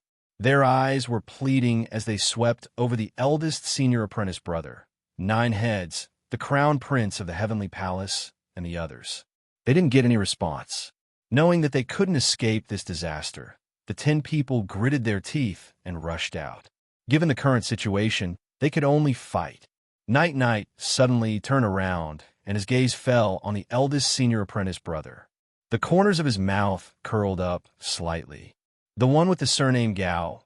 You've always been particular about benevolence and morality. Why don't you say anything? Maybe if you say something, I could be magnanimous and let one or two go. The eldest senior apprentice brother glanced at him. If I say something, they will only die faster. Night clapped his hands and laughed. Smart. The eldest senior apprentice brother's expression was calm. Killing to seek the Tao is not the right path. Although the Netherworld Saint has reached the other side, this path is not easy to walk. Your actions today will eventually be met with retribution. You don't need to worry about these things. My Netherworld bloodline has its own great Tao that leads to the heavens. The more lives we kill, the more stable our great Tao will be. Night's eyes were cold. If you don't accept this, then once this matter is over, we can fight. The eldest senior apprentice brother nodded. All right. A series of miserable screams interrupted the conversation between the two. Night frowned, a solemn expression on his face. The 10 cultivators that had just entered had all died. He had done something in advance, setting up imprints in their bodies. But even so, he hadn't been able to capture any useful information. Damn it! His eyes turned and fell on the 5 Netherworld cultivators. Their expressions changed, pleading and fear appearing in their eyes. But this didn't affect Night's decision at all. You go in. Before he finished speaking, his complexion changed. He saw strange red spots appear on the bodies of the 5 Netherworld cultivators in front of him. Their eyes widened in panic. They grabbed at their necks, blue veins popping out beneath their skin, making them look like black snakes. Bang! Bang! In the next moment, their bodies exploded into pieces. Night rapidly retreated, but he couldn't help but be stained by the splashing flesh and blood. His complexion changed once more. Bang! Strength erupted within his body, instantly blasting away the torn flesh and blood. But wherever it touched, red spots began to appear. This appearance was exactly the same as what had appeared on the bodies of the 5 Netherworld cultivators before they died. Father, save me! Night screamed in anger. A mass of blood-red light erupted from his body, turning into a giant figure. He lifted a hand and pointed between Night's eyebrows. With a loud explosion, half of his body exploded. His flesh and blood rapidly grew back. After several breaths of time, Night's body was restored to its original state. But his face was deathly pale without the least bit of blood left in it. The blood-red light figure dissipated. Night looked towards the place where the heavenly retribution had descended, his eyes filled with unconcealable panic. He never imagined that even though he hadn't personally taken action, he would still be implicated. If it weren't for his father's blood shadow avatar, he feared he would have perished. Only by personally experiencing it could one understand just how terrifying that strength was. What was contained within those red spots was a will to annihilate. Any living being that wasn't allowed to enter this land would be thoroughly erased. After experiencing this, Night was able to confirm that the one that resisted the heavenly retribution still had enough strength remaining. At the very least, he had no chance at all. But in order to reach this conclusion, he had paid the lives of 5 subordinates, his father's blood avatar as a trump card, and even half of his own body. The price could be said to be disastrous. Thinking of this, Night's complexion became increasingly ugly. He glanced at the heavenly retribution land and then turned to leave. Since there was no chance, there was no meaning in staying any longer. Moreover, he was worried that he had already provoked trouble. If so, then leaving was the best option. He could plan further in the future. But at this time, Night roared out loud, "Gao zhuang." Bang! With a loud explosion, he was sent flying backwards. He spat out a mouthful of blood, and his face was pale with a hint of blue. The eldest senior apprentice brother drew back his fist. He calmly said, "You said that after this matter was over, we would have a match. I kept my promise and attacked. I saw that you weren't feeling well, so I only punched you as a lesson. There is no need to thank me." Night was enraged. "You," the eldest senior apprentice brother lightly said, "if you aren't convinced or willing, then let's continue. If we fight fairly, even if there are casualties, the Netherworld Saint will understand. If you don't understand, then invite the Saint to come to the Peach Garden. My honorable master has already said that he fought with the Netherworld Saint in the past, and victory has yet to be determined." Night spat out another mouthful of blood. "Peach Garden. Good, very good. Just you wait." He turned and left. After being punched by the eldest senior apprentice brother, his condition became even worse. He needed to find a place to stabilize his injuries as soon as possible. After all, this was the Lost Garden. The degree of danger here was something that even people like them couldn't afford to underestimate. Nine Heads had no expression. "If you continue to attack, I will stop you," the eldest senior apprentice brother said. "That is why I only punched once." Nine Heads arched an eyebrow. He turned and took a step forward, his figure instantly disappearing. The Crown Prince of the Heavenly Palace said in a low voice, "Brother Gao, there is no need to be impulsive. The Netherworld Saint's temperament has become increasingly strange these past few years. It is not wise to provoke him." The eldest senior apprentice brother smiled. "Thank you for the reminder, but the Peach Garden seems to have been too peaceful and harmless these past few years. Some people have forgotten that those who come from the Peach Garden have always been overbearing and domineering." He paused for a moment, a trace of embarrassment on his face. "As the eldest senior apprentice brother of the Peach Garden, I have been in seclusion all these years and rarely pay attention to the outside world. Speaking of which, I cannot shirk my responsibility, so I might as well take this opportunity to teach some people a lesson." The Crown Prince of the Heavenly Palace hesitated for a moment. "Junior apprentice, Sister Peach, the eldest senior apprentice brother interrupted him. "Junior apprentice sister is fine, but you should be clear of my master's style. Perhaps he has already taken advantage of us junior's absence to attack Sage Huai. This is not a place to stay for long. In order to avoid trouble, I will take my leave first. Farewell." He turned and walked away. The Heavenly Palace's Crown Prince revealed a helpless expression. He bitterly smiled. He thought that he understood your master's style far too well. After so many years, the pair of stone lions at the entrance of my Heavenly Palace, the ones used to stabilize destiny, were still missing one. I heard that your master had moved them back and tossed them into a wine cellar to suppress the spring. However, if the Peach Garden and the West Mountain Two Saints were to fight, then this world would be lively once more. Forget it. These matters between saints should be left for them to worry about. I should hurry and leave this place lest I provoke any more trouble. Chapter 1264. The banquet that has just begun. In truth, none of this had anything to do with Qin at all. Moreover, Nightwalker's attempt had nearly succeeded. This was because when that woman left, she had casually laid down a mark. At most, she would be able to kill 3 to 5 more people before exhausting her strength. Cough, cough, thinking about it, it was actually quite a pity. If only Nightwalker had been a bit more stubborn, then perhaps what happened next would have been a completely different story. But in this world, there were no ifs. As the old turtle sighed with emotion, although Qin Yu had suffered a great deal along the way, his luck had generally been good. But Qin Yu's luck had been good. Now, it was like he had been placed in a giant furnace and was being crazily burned and forged. The spirit snake had already been killed. If one directly absorbed and refined its flesh and blood, then they would be able to walk to the peak and beat up geniuses from all walks of life. Dominating the world, that was impossible. How could something be so easy? Although this world wasn't fair, there was still a general balance. If one wanted to obtain more, they had to pay more. For instance, this spirit snake's corpse.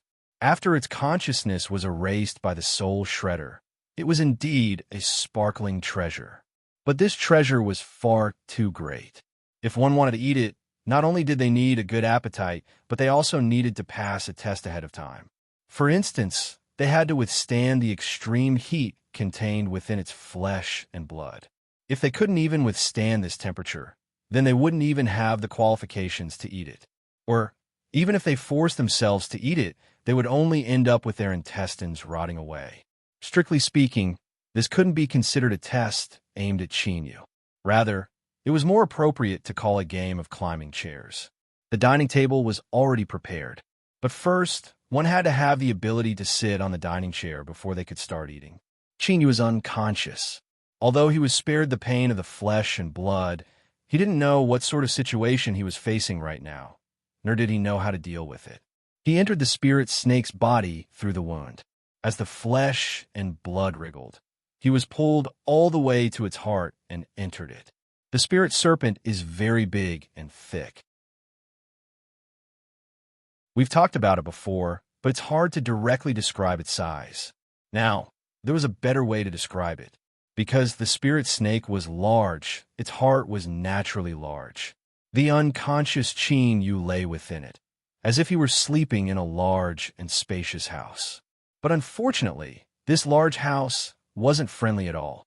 As it shrank and expanded, it gathered the burning strength of its flesh and blood, concentrating it in its heart and wrapping around Chinyu. If it weren't for the fact that Chinyu had absorbed 2 sources of life before, making this large bottle that was Chinyu much larger and more solid, he would have been forcefully refined by now. Of course, he wouldn't die. Although the spirit snake's corpse had no consciousness, it had a powerful survival instinct. What it wanted to do was refine Chinyu into a heart core. Once it succeeded, Chinyu's past would be erased, and he would become a part of the spirit snake. Or, it was more accurate to say that he would become the new consciousness of the spirit snake. Then, a pre-celestial spirit would be reborn. This was a pre-celestial spirit that was striving to be reborn. This was an ability that the world itself had bestowed upon it when it was born. So, at this time, the spirit snake's mortal body was like an independent world. No one could help Chinyu. He could only rely on himself.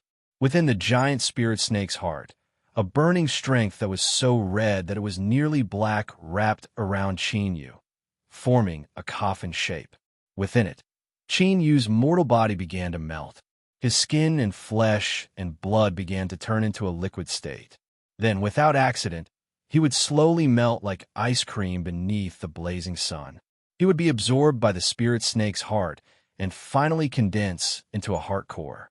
But a long time ago, Chinyu had grasped a supernatural ability called the 5 elements samsara. It could mobilize the power of the 5 elements of metal, water, wood, fire, and earth to form a giant grinding disc that could crush, suppress, attack, and defend. This supernatural ability involved the path of the rules. Thus, in truth, the 5 element rules were the type that Chinyu excelled in. This was because he already had a foundation in them. Thus, when he absorbed his source of life and used the trial field of the rules to rapidly perceive the laws and increase his strength, the 5 element rules were one of Chinyu's first choices. The 5 element fire was included. The composition of a flame, the temperature it contained, and the attribute of burning all things, every detail needed to be matched with different laws in order to release a flame that came from the power of the rules and had the killing might it should have. For instance, the burning strength contained within the spirit snake's flesh and blood was a type of flame that belonged to the rules. Otherwise, with Chinyu's current tyrannical mortal body, let alone a mere flame, even jumping into a volcano to take a bath would be nothing more than a drizzle. At this time, Chinyu's consciousness had fallen into a coma, but his soul instincts were still there. Moreover, the so-called shattering of the soul to erase the consciousness and forge a new heart core was the key to completely erasing the original soul. As his soul felt the threat of annihilation, it instinctively began to drive the fire laws that Chinyu had already comprehended in an attempt to resist. Under normal circumstances, the comprehension and control of laws would require a relatively long period of time before one could reach the stage of being able to freely control the laws. Although Chinyu had already comprehended the nearly complete fire laws, In terms of matching them together, he still had an enormous shortcoming. But now, this shortcoming was rapidly rising as the spirit snake's heart wildly forged it. It was said that pressure was a driving force, and the pressure that came from death was undoubtedly the most powerful driving force of all. Thus, as Qin Yu's flesh and blood melted into a nearly liquid state and was about to be absorbed, some faint ripples suddenly appeared within. But if this was it still wouldn't be enough. This was because even if he had awakened the fire laws, he still needed time to form a defense. Qin Yu no longer had time. Bang! A deep and dull sound suddenly exploded within the spirit snake's heart. It was an artifact on Qin Yu's body that couldn't withstand the burning of the rules and was destroyed. In the next moment, there was the sound of buzzing wings. A massive swath of purple-back blue-wing ants appeared, all of them screaming in the high temperature. With their current condition, they simply couldn't withstand the burning of the rules' flames within the spirit snake's body. But then a strange scene occurred. The bodies and wings of the purple-back blue-wing ants began to rapidly turn crimson beneath the searing heat. They seemed as if they were carved from pure blood jade. They were able to barely resist the burning of the rules' flames. They rushed towards Qin Yu and lifted him up. They tried to rush out of the spirit snake's heart, but they were imprisoned within by the crimson burning power. Although their spiritual intelligence wasn't too high, the purple-back blue-wing ants could still feel the danger their master was facing. They screamed out in pain, trying to rouse their master, but in the end it was all in vain. Suddenly, all of the purple-back blue-wing ants began to burn within the flames of rules. But this burning didn't destroy their flesh and blood. Rather, it produced a phenomenon similar to Qin Yu's flesh and blood melting. Purple-back blue-wing ants. The winged ants turned into raindrops that fell onto Qin Yu's body, instantly fusing into him. Hum. On the surface of his body, the melted flesh and blood began to shake. Crimson motes of light began to shine. If one looked carefully, they would discover that these motes of light were the spots where the purple-back blue-wing ants had fallen after they had melted. Then, with these motes of light as the center, crimson lines began to appear. They rapidly extended outwards, connecting all of the motes of light together. When all of the motes of light connected together, a crimson robe suddenly appeared on the surface of Qin Yu's body. Thus, from this moment onwards, all of the burning power of the rule's flames were no longer able to cause him any harm. Thus, in a state of unconsciousness, he finally rushed through this test that couldn't be considered a test, but was in fact incomparably dangerous. Thus, Qin Yu finally sat down on the dining chair and obtained the qualifications to open this grand feast. But in truth, the true danger had only just begun from the moment he sat down on the dining chair. This was because whether it was a hidden treasure or a grand feast, even if one had good teeth, they still needed to be able to eat. Otherwise, the only result would be a loud explosion. Of the myriad ways to die in the world, bursting oneself to death was likely the most difficult and also one of the rare methods. Everyone retreated. The area where the heavenly retribution descended was regarded as a forbidden zone. This place still maintained its original horrifying appearance. The rich heaven and earth spiritual strength of the Lost Garden and the tyrannical reproductive abilities of the ancient plants didn't have any effect on this. Now a figure stood outside the boundary line, a dignified expression on his face. This person was Zhang Zhongshi, the one who had a deep grudge against Baifeng for killing his wife and child. He was the one who had joined forces with everyone to lay down an array formation to kill him. It was just that today, although Zhang Zhongshi still looked the same as before, his aura had undergone a heaven-shaking change. For instance, as he looked at the area where the heavenly retribution descended, his eyes were filled with the vicissitudes of time that could only be obtained after experiencing the endless years. This was a feeling that could only be sensed but not described. In short, unless it was someone he was particularly familiar with, even if Zhang Zhongshi changed his clothes and hairstyle, he wouldn't dare to recognize this as the same person. Standing outside the area where the heavenly retribution descended, Zhang Zhongshu hesitated again and again. In the end, he didn't step inside, but he also didn't choose to leave. With a step, the ground quietly split open. Zhang Zhongshu sank in, and the ground was restored to its original state. He didn't dare to recklessly rush in, but he also didn't want to give up. So he could only wait here, wait for the person inside to come out. Originally, he had paid a huge price to obtain the opportunity to enter the Lost Garden. His goal had been to lock onto another target. This goal required the bloodline of the White Phoenix clan to open. But after it was destroyed by him, he never imagined that he would obtain another harvest. A cultivator that could attract heavenly retribution and not die. He was well aware of what this meant. And for this, he would pay any price. Thus, Zhang Zhongshu's goal in entering the Lost Garden completely changed. He would wait for this person, kill this person, and seize everything he had. Qingyu woke up. Then he discovered that he was far too happy, so happy that he wanted to immerse himself in this state for all eternity. Endless strength constantly fused into his body. Every inch of his flesh and blood, every inch of his soul, was desperately eating and eating. This feeling could be explained as a glutton that had been starving for a long time and now had a feast to eat and drink in front of him. This wasn't something that could be described with just the word happy. But before Qingyu had time to carefully savor this feeling, he was interrupted by a weak and sad voice that was filled with joy and excitement. "Master, you've woken up. You've finally woken up. I am the dignified shadow of the abyss. What a noble and formidable existence I am. But only the heavens know how much I have suffered and how much I have suffered in order to survive until now." The old turtle swore that he would never experience such an experience a second time in his life. Qingyu was frightened. The old turtle's current state was far more miserable than any of the previous times. Now his entire person had already become a ball, only slightly rolling up and down mist. Not even a human silhouette could be seen. It gave off a feeling as if a casual breath could blow him away. "Hungry, I'm starving to death. Master, save me. Save me." In terms of strength, it was an exaggeration to say that the spirit snake's body was inexhaustible. But it wouldn't be too much to say that it could bury mountains and fill seas. But while this was the truth, he didn't dare to move. Thinking of this, the old turtle wanted to cry.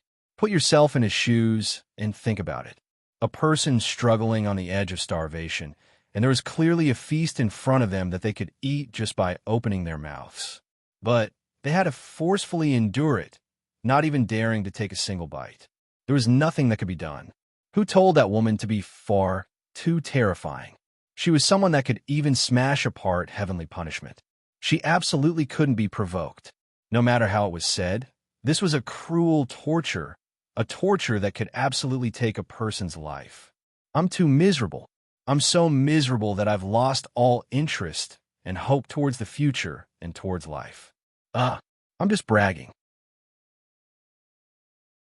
No matter what happens, we need to maintain a positive and optimistic attitude. So we must live on. No matter what happens, no matter what we experience, we must stubbornly continue living on. Qingyu didn't understand. The old turtle was already in such a state. So why didn't he personally start eating?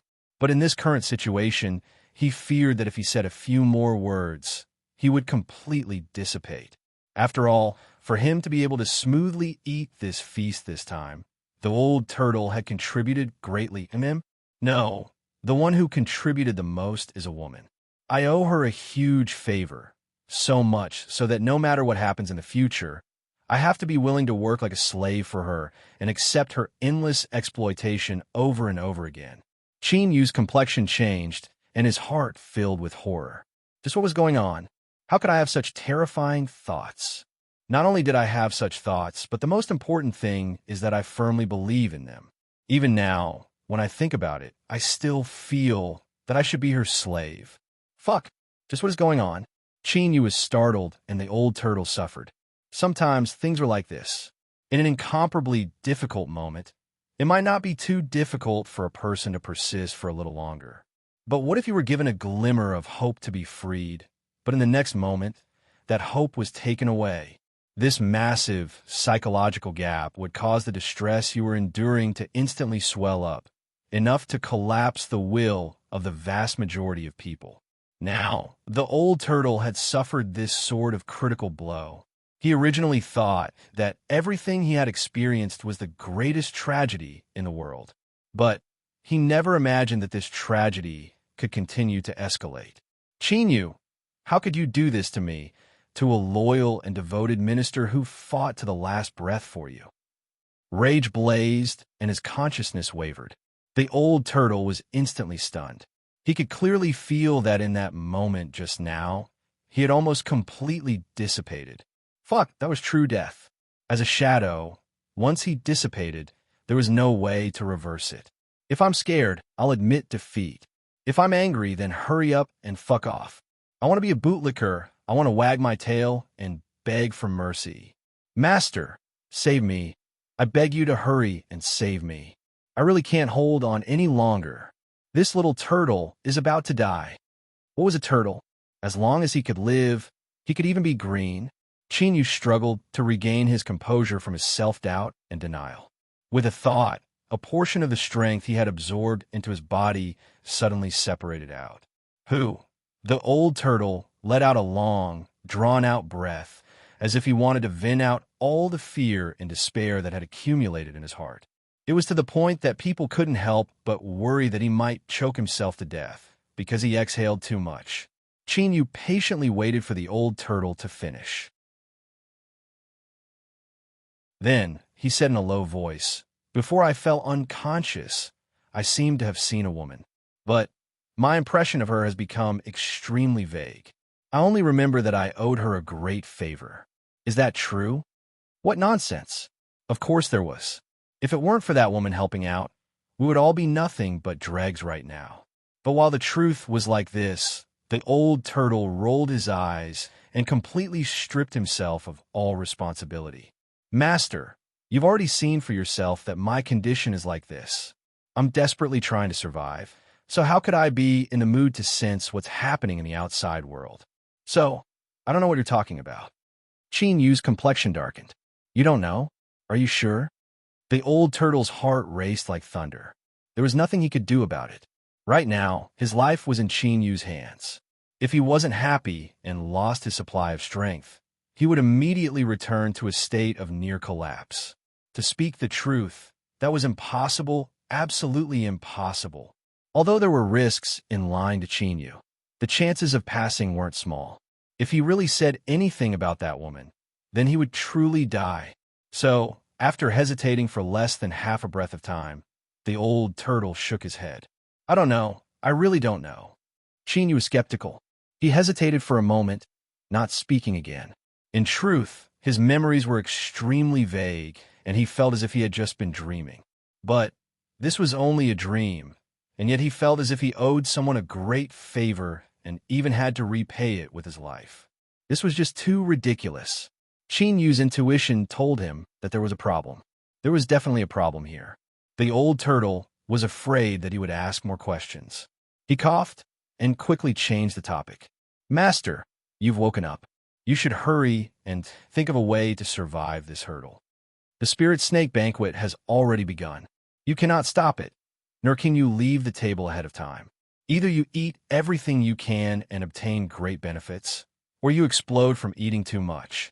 Chinyu's complexion changed, and he regained consciousness. He looked around at the dark red aura that was constantly gathering around him and felt his current state. He took a deep breath and said, "From when I fell unconscious until now, how much have I eaten?" The old turtle bitterly smiled.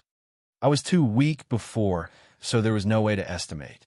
But according to Master's current absorption speed, it should be at most a tenth. So little. It's quite a lot. This is already the fastest speed I can estimate. Perhaps the truth isn't even a tenth." Chinyu's eyes widened, and his complexion turned a bit blue. This was very simple. The banquet had just begun, and he was the only customer here, yet he felt like he was about to be full. This was certainly a very uncomfortable matter. And the key point was that, in the end, this wasn't just a matter of eating too much or too little. This involved his own life or death. Explode from eating too much? No, he refused to accept this outcome.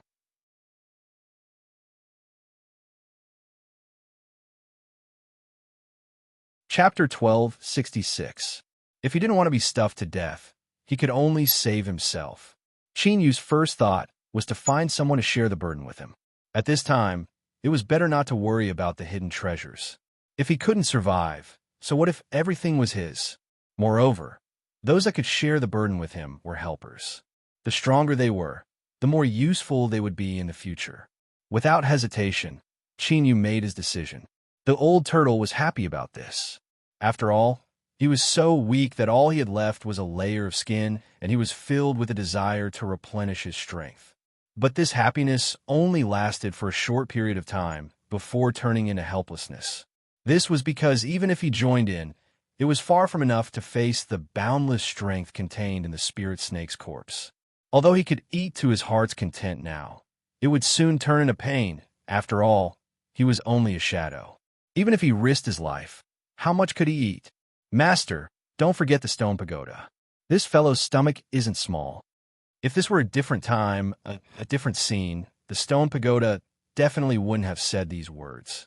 This was the strength of a pre-celestial spirit, so why should it be shared with others? But now, the old turtle didn't hesitate at all. He pulled the stone pagoda over. There was nothing he could do. If he didn't find more people to eat at today's banquet, he and Chinyu would 100% explode. Strictly speaking, in terms of misery, the stone pagoda that was nearly submerged in darkness could absolutely compete with the old turtle. Thus, after obtaining Chinyu's permission, it didn't say a single word and began to desperately draw strength from the contract. The constantly shattering pagoda finally stabilized. Bit by bit, the darkness that was constantly attacking from all directions was also being blocked outside. With the old turtle and the stone pagoda sharing the burden, Chinyu felt much more relaxed. But he still didn't dare to be careless. What is the current situation? Master, you should know that I'm only a shadow and my capacity is limited.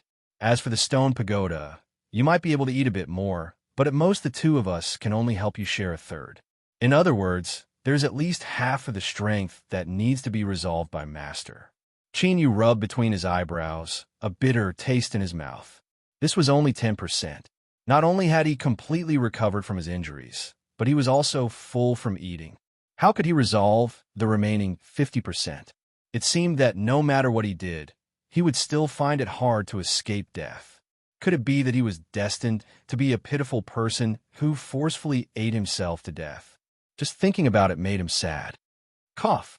Master, the red robe you're wearing is a manifestation of the power of the law, but it's made up of a group of flying ants. These little things were very lucky, actually showing signs of returning to the origin, possessing a bit of primal chaos attribute. It can probably help you consume some of your energy. Chinyu looked down at the red robes.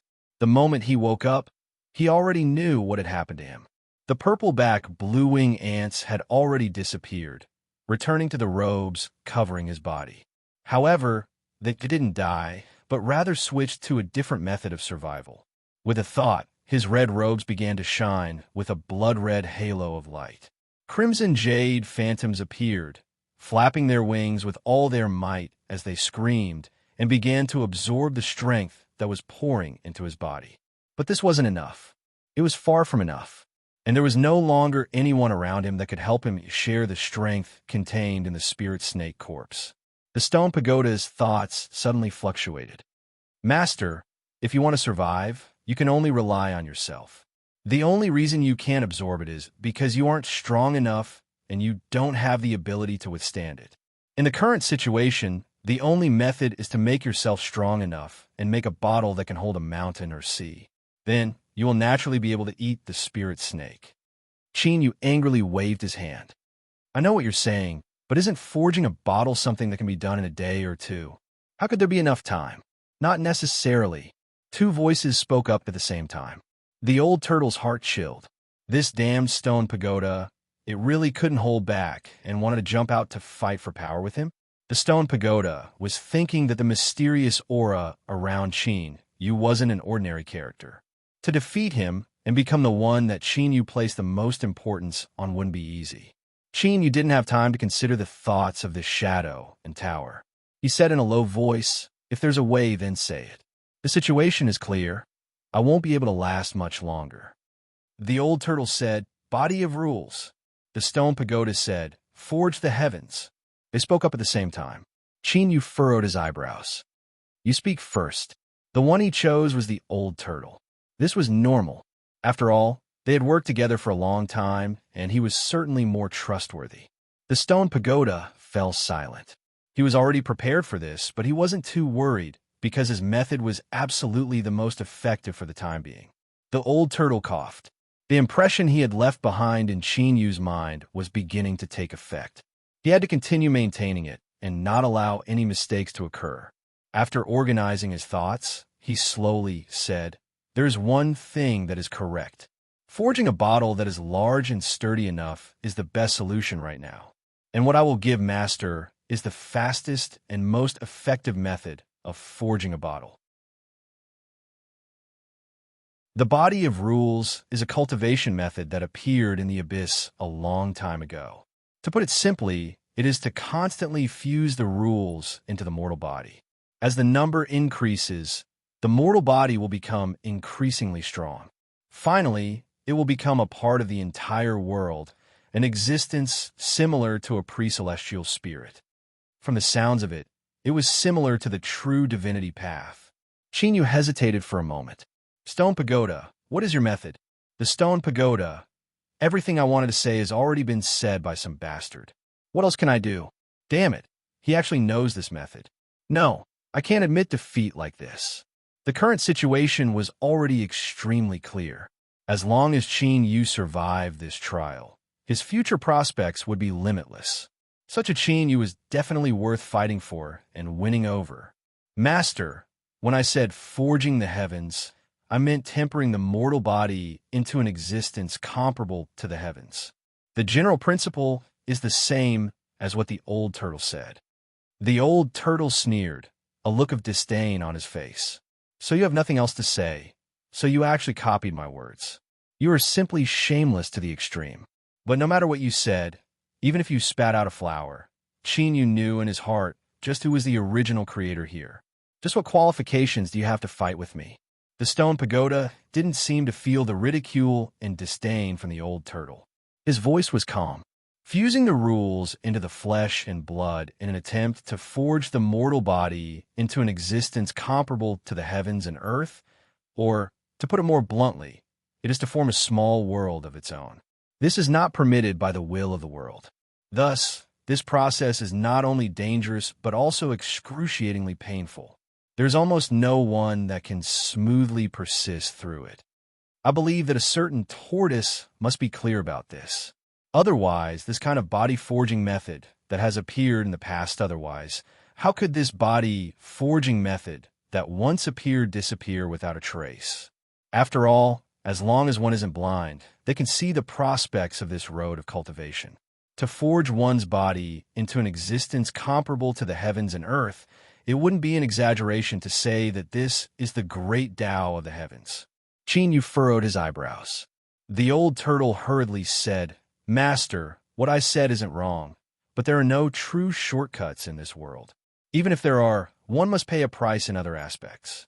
The process of cultivating the body of rules is indeed dangerous and painful, but with my help in addition to Master's powerful will, you will definitely be able to endure it." The stone pagoda lightly said, "Anyone can flatter others, but in reality, it isn't of any help at all." It paused for a moment and then continued to say, "But I can help Master avoid many detours on the road, avoid unnecessary pain, and increase your chances of success."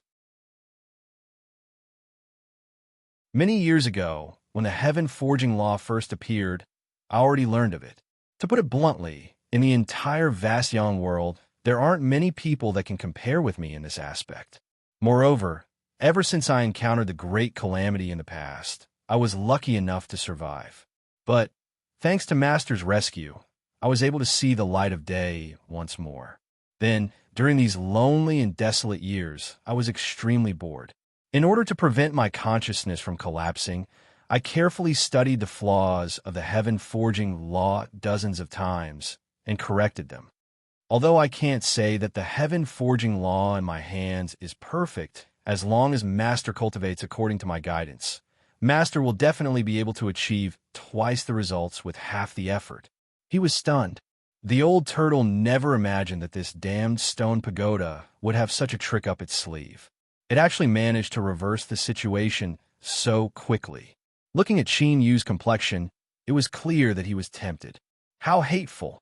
I absolutely cannot fall into a disadvantage. But unfortunately, before the old turtle could retort and sneer to express his disdain, Qin Yu waved his hand and interrupted him. There's no more time. Just cultivate the heaven-forging law you spoke of. Shadow will assist from side. If there are any problems, you could discuss them together. The feeling of fullness became even more intense. It was like a leather bag that was filled to the brim with water. Now it was as round as a ball. Although the leather bag could continue to hold water as it expanded, sooner or later it would reach its limit. At this time, Qin Yu wasn't in the mood to continue listening to their argument. Right now, they were all grasshoppers on the same rope. If he was unlucky and blew himself up, these two fellows wouldn't have an easy time either. Thus, he wasn't too worried. Moreover, since this was a method proposed by the old turtle and the stone pagoda at the same time, it should be highly feasible. The stone pagoda's voice was calm. Yes, Master. I will do my best to help you overcome this difficulty. After this, I ask that you cultivate according to my guidance. If there is any discomfort, please tell me immediately. Now, I will first tell Master the heaven-forging law. You will need some time to at least briefly perceive it. After a brief pause, it said, during the entire cultivation process, you absolutely cannot be disturbed in order to avoid any adverse effects on Master. So, if Shadow doesn't have anything to say, it is best to remain silent throughout. He was angry. He was thoroughly enraged. Damn it. I am the one that Qin Yu values the most skilled, and also the most trustworthy person. What does a broken stone pagoda like you count for? It was just a momentary stroke of luck, and yet you want to ride over my head like a tyrant? You are simply delusional. The old turtle's lungs nearly exploded with rage. He gasped for breath, and his eyes turned red. Right now, there was only a single thought in his mind, and that was to keep a close eye on him. Keep a close eye on him, and don't let me find any flaws. Otherwise, you bastard will be finished.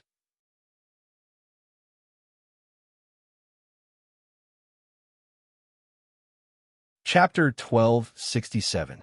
13 Days. If it wasn't for the terrifying will that still shrouded the land of heavenly punishment, Zhang Zhongshi would have suspected that the junior that brought down the land of heavenly punishment had already died. To be able to stay underground in a dark and deathly silent state for 13 days, well, perhaps there were many cultivators that could also do this. But one could not forget that this was the Lost Garden, a place that represented endless lucky chances. Every breath of time was incomparably precious, and no one could afford to waste 13 days. Even Zhang Zhongshi was no exception. And most importantly, the Lost Garden had already been open for a month, and it could close at any moment. Thinking of this, Zhang Zhongshi frowned. He couldn't help but worry. Could that junior inside be planning on staying here until the Lost Garden closed? If this was really the case, then things were truly troublesome. The 14th day, the 15th day, for half a month, there was no movement in the land of heavenly punishment. Just as Zhang Zhongshi was considering whether or not he should do something, he suddenly opened his eyes, which shone brightly in the dark, sunless underground. Almost at the same time, as if a giant hand had swept across the land of heavenly punishment, the center of the empty and deathly silent land of heavenly punishment suddenly shattered. Then a figure drilled out. He wore blood-red robes, and his entire body was incomparably red. He was filled with heat and irritation, as if he had just been extracted from boiling blood. Heavy panting came from beneath the robes. Just the act of drilling out from underground seemed to have exhausted all of his strength. The blood-red robed man stood where he was, panting heavily. Then, he lifted his head as if trying to determine the direction. After several breaths of time, he left in a certain direction. But the process wasn't smooth. He staggered, and his entire body seemed incomparably weak. Suddenly, his figure became unsteady, and he nearly fell to the ground. He only managed to stabilize himself after taking a step backwards. As the foot landed, a shocking roar suddenly erupted. The ground shook violently, and terrifying cracks instantly appeared. With the foot as the center, the cracks spread madly in all directions, densely packed to the end of one's line of sight. There seemed to be a bitter laugh from beneath the blood-red robes. Then, he continued to walk away. Moments later, Zhang Zhongshi arrived at the place where the foot had landed. He looked down at the countless cracks on the ground. His eyes were serious and dignified. What a terrifying strength. If this was the outside world, he naturally wouldn't fear it. But this was the Lost Garden, and he didn't possess his full strength in his current state. Therefore, after waiting for half a month, he did not make a move when the person finally came out. The reason why he didn't make a move was because he didn't have absolute confidence. Once he made a move, he might not be able to kill the person and would instead be sending himself to die. But this didn't mean that Zhang Zhongshi would stop just like that. He naturally wouldn't. Even if he really destroyed this puppet, he still wanted to give it a try. However, there was still time. Since it had been open for more than a month, it meant that the Lost Garden was in a long-term state. If nothing went wrong, it would take at least half a month, maybe even longer. Zhang Zhongshi's eyes flashed. He stepped forwards and chased after Qinyu. After the East Sea's birthday banquet, Su Shi was depressed for a period of time. He simply did not want to believe the news that was circulating in the Sage Dao circle. That lowly person Qinyu had actually accomplished the heroic feat of slaughtering a saint. With a single leap, he had become a figure that all the second generations of the world respected and revered. Afterwards, when Peach Garden officially announced what had happened between Peach Maiden and Qinyu, he nearly exploded with rage. He didn't dare to say anything in public for fear that he would be ridiculed by others or that he would provoke trouble. He locked himself in his training chamber and vented his anger for an entire day. Why? Not only had that lowly person Qinyu risen to fame, but he had also obtained a noble junior apprentice sister, Peach Maiden. Su Shi couldn't understand this at all, and what left him even more pained was that he had become a stepping stone for Qinyu's rise to fame. Although after the matter of slaughtering a saint was confirmed, no one cared about the fact that he had been defeated by Qinyu in a single punch. The more it was like this, the more difficult it was to accept. This was because Su Shi discovered that he didn't even have the qualifications to leave his name by Qinyu's side. What a sad and unacceptable matter this was. The Su family's half-saint sensed his son's depression. After figuring out the reason, he severely warned him not to stir up trouble in the future. Then, he thought of a way to help him obtain a spot to enter the Lost Garden. Even a strict father had a soft heart. The Su family's half-saint regarded this son of his with great importance. He hoped that his son would learn from his shame and gain some harvest in the Lost Garden. And today, Su Shi felt that his lucky chance, his future, would finally unfold. Thank you, my dear father. Little Qinyu, just you wait. Once the Lost Garden closes, I, Su Shi, will surely appear in front of you with a completely new appearance. This was because he had found a source of life, and it was of an extremely high quality. It was so high that the spring water in front of him was a faint purple. Most sources of life were green. The longer they existed, the higher the quality and the deeper the green would become. And the peak ones even had a chance of transforming into a purple source of life. Pure strength. A purple source of life was equal to at least 10 ordinary green sources of life. What was this? Good fortune. This was a tremendous good fortune. If it weren't for this, how could Su Shi have dared to think of looking for Qinyu after leaving the Lost Garden? What was there to hesitate about? No, not at all. Su Shi leapt up. He could feel the extremely rich aura of a source of life in the air.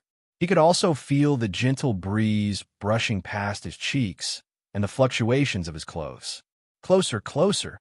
That purple source of life was right in front of him, and then everything stopped. Sushi's eyes widened again and again. He desperately kicked his legs, but he was like a giant toad that was upside down. Even so, he didn't move at all. His entire body was frozen in midair by an invisible strength, completely sealed in ice. Pa, pa. The sound of footsteps echoed in the air. Sushi desperately turned his head and roared, "You bastard! It's mine, this source of life is mine. Let go of me."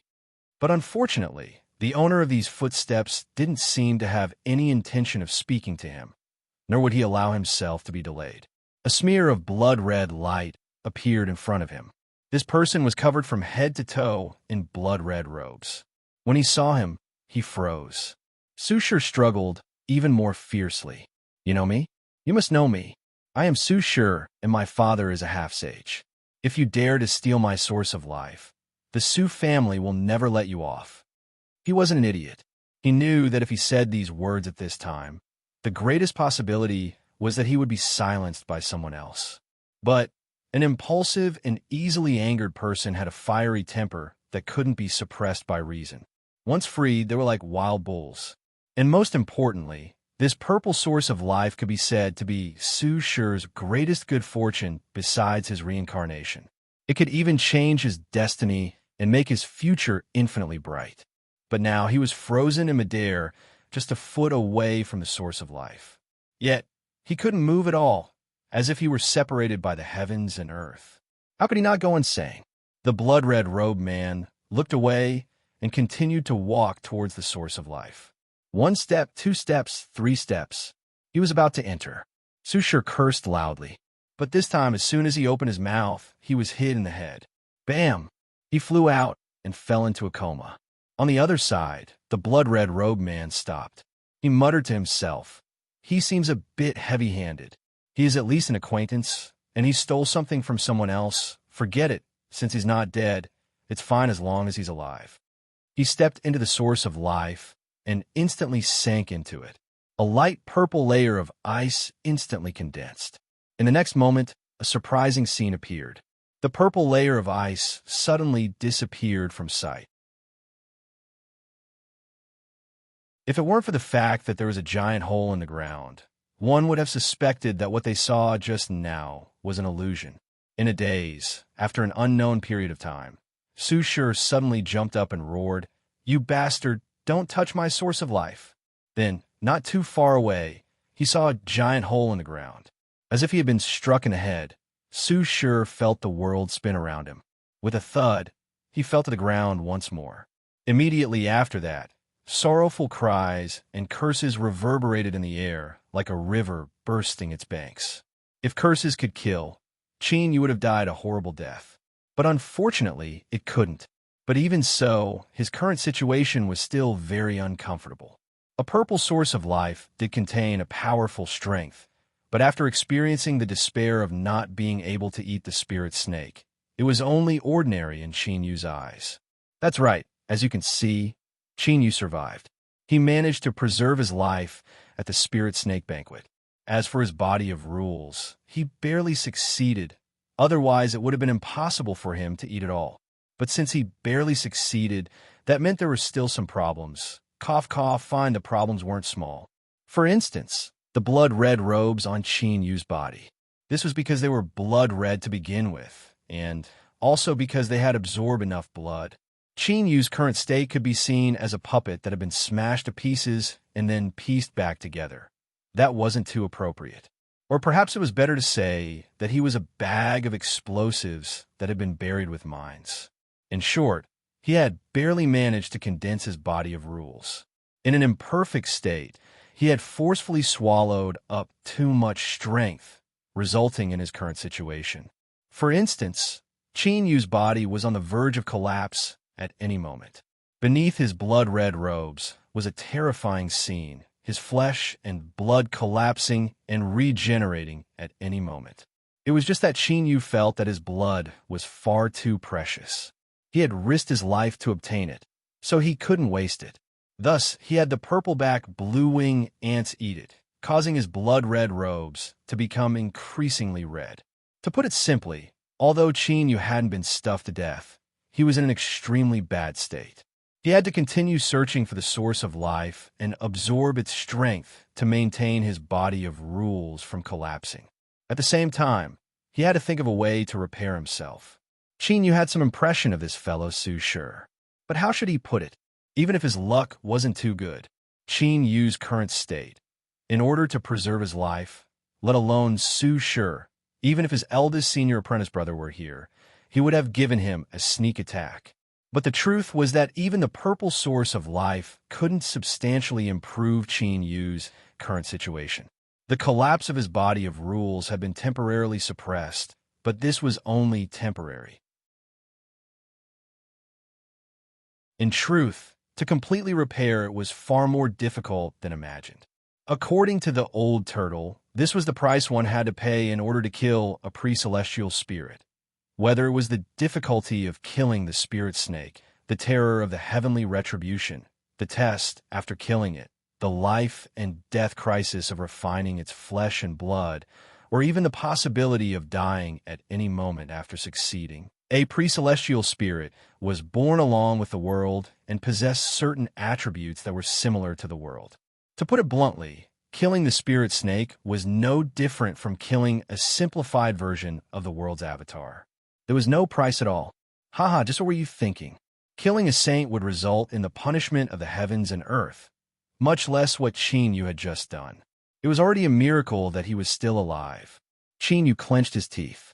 If it weren't for the fact that he couldn't be angry in his current state, he really would have attacked this bastard and taught him a lesson. Why didn't you say these things before? Why are you making such sarcastic remarks now? Do you think my saber can't be used, and you've grown bolder? Just you wait. I'll remember this. Once I'm better, we'll slowly settle the score. But in truth, Qin Yu was well aware that no matter how much the old turtle said, he wouldn't give up so easily. No, he absolutely wouldn't give up. The probability of encountering a pre-celestial spirit in its infant state was extremely small. It could be said that this was the first time he had ever encountered such a thing. If he chose to retreat because he feared the consequences, then Qin Yu would surely regret it, and he would never be able to walk out of this shadow in his life. Moreover, when a cultivator cultivated, they faced difficulties to begin with. It was like walking on a single log bridge. Every step was fraught with danger, and there was a chance of losing one's life at any moment. If he was overly cautious or fearful of difficulties, then there wouldn't be the Qin Yu of today. So, this matter couldn't be blamed on anyone else. Qin Yu understood that these thoughts were only used to divert his attention. At the same time, it was also to vent some of the anger and restlessness in his heart. Anyone who walked on the edge of death at every moment would feel like they were sitting on a volcano that could erupt at any moment. They wouldn't be in a good mood at all. Qin Yu felt that it wasn't easy for him to maintain a calm mind right now. It hasn't been easy for me. Could it be that the punishment hasn't passed yet? I just killed a pre-celestial spirit, and it was the one that provoked me first. Now that I've killed it and eaten it, I've barely managed to form a body of rules, and I'm about the same as a pre-celestial spirit. So can't I be merciful just this once? As his thoughts continued to wander, the strength of the purple source of life was completely exhausted. Qin Yu's lips twitched. This absorption speed was far faster than he had imagined. What was even more frightening was the rate at which this body was being consumed. In his current state, he wouldn't be able to hold on for long.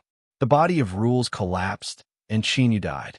If he didn't want to die, he had to continue searching for a source of life. It had to be a high-grade source so that he could absorb the strength to suppress it. However, as mentioned before, the reason why Qin Yu ended up in such a tragic state was because his imperfect body of rules had absorbed too much strength.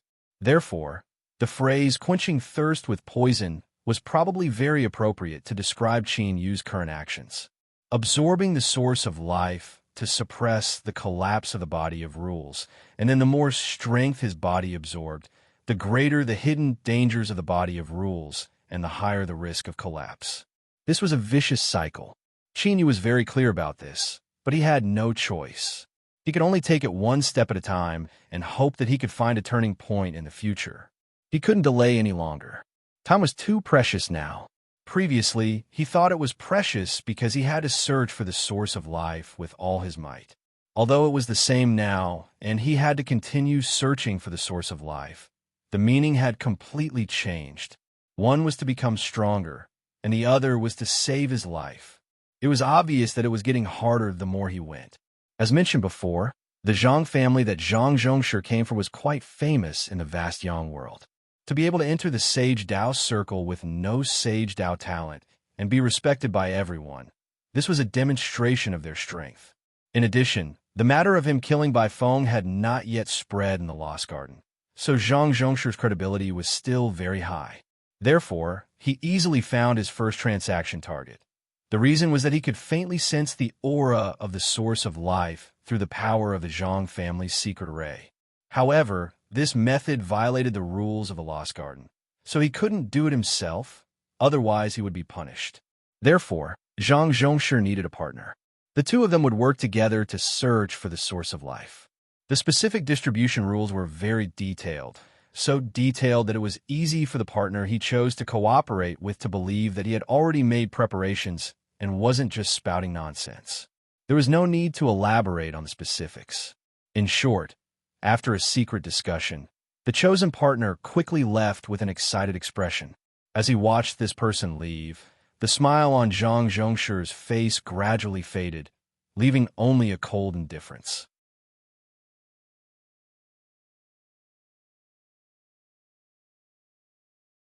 Chapter 1268. Su Wei was a wandering cultivator. In truth, when one's cultivation reached this step, perhaps one day their luck would change, and they would be able to see the boundless sea of suffering. There weren't many people that maintained their status as a wandering cultivator. The reason he hadn't found a holy land to rely on was because his cultivation method was different from the norm.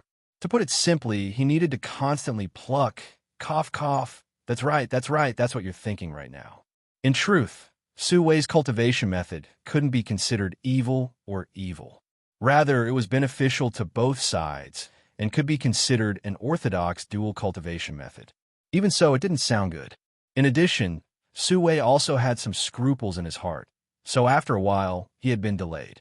He might as well become a wandering cultivator, free and unfettered. Of course, there was another important reason for this choice, and that was that Su Wei's skin was quite good. He was the creamy type and was very popular in the circle of female cultivators. This meant that he didn't lack targets to cultivate with, and as time passed, the number would continue to increase. But there was one good thing about Su Wei, and that was that he was an extremely cautious person. He wouldn't move against people he shouldn't move against, and he would absolutely follow the principle of free will and never use force. In the end, he could be considered a cautious and principled person. Otherwise, after all these years of climbing mountains and exploring valleys, it would have been impossible for him to live peacefully to this day. Such a person, of course, would not easily believe in the words of others. He had heard of Zhang Zhongshi before.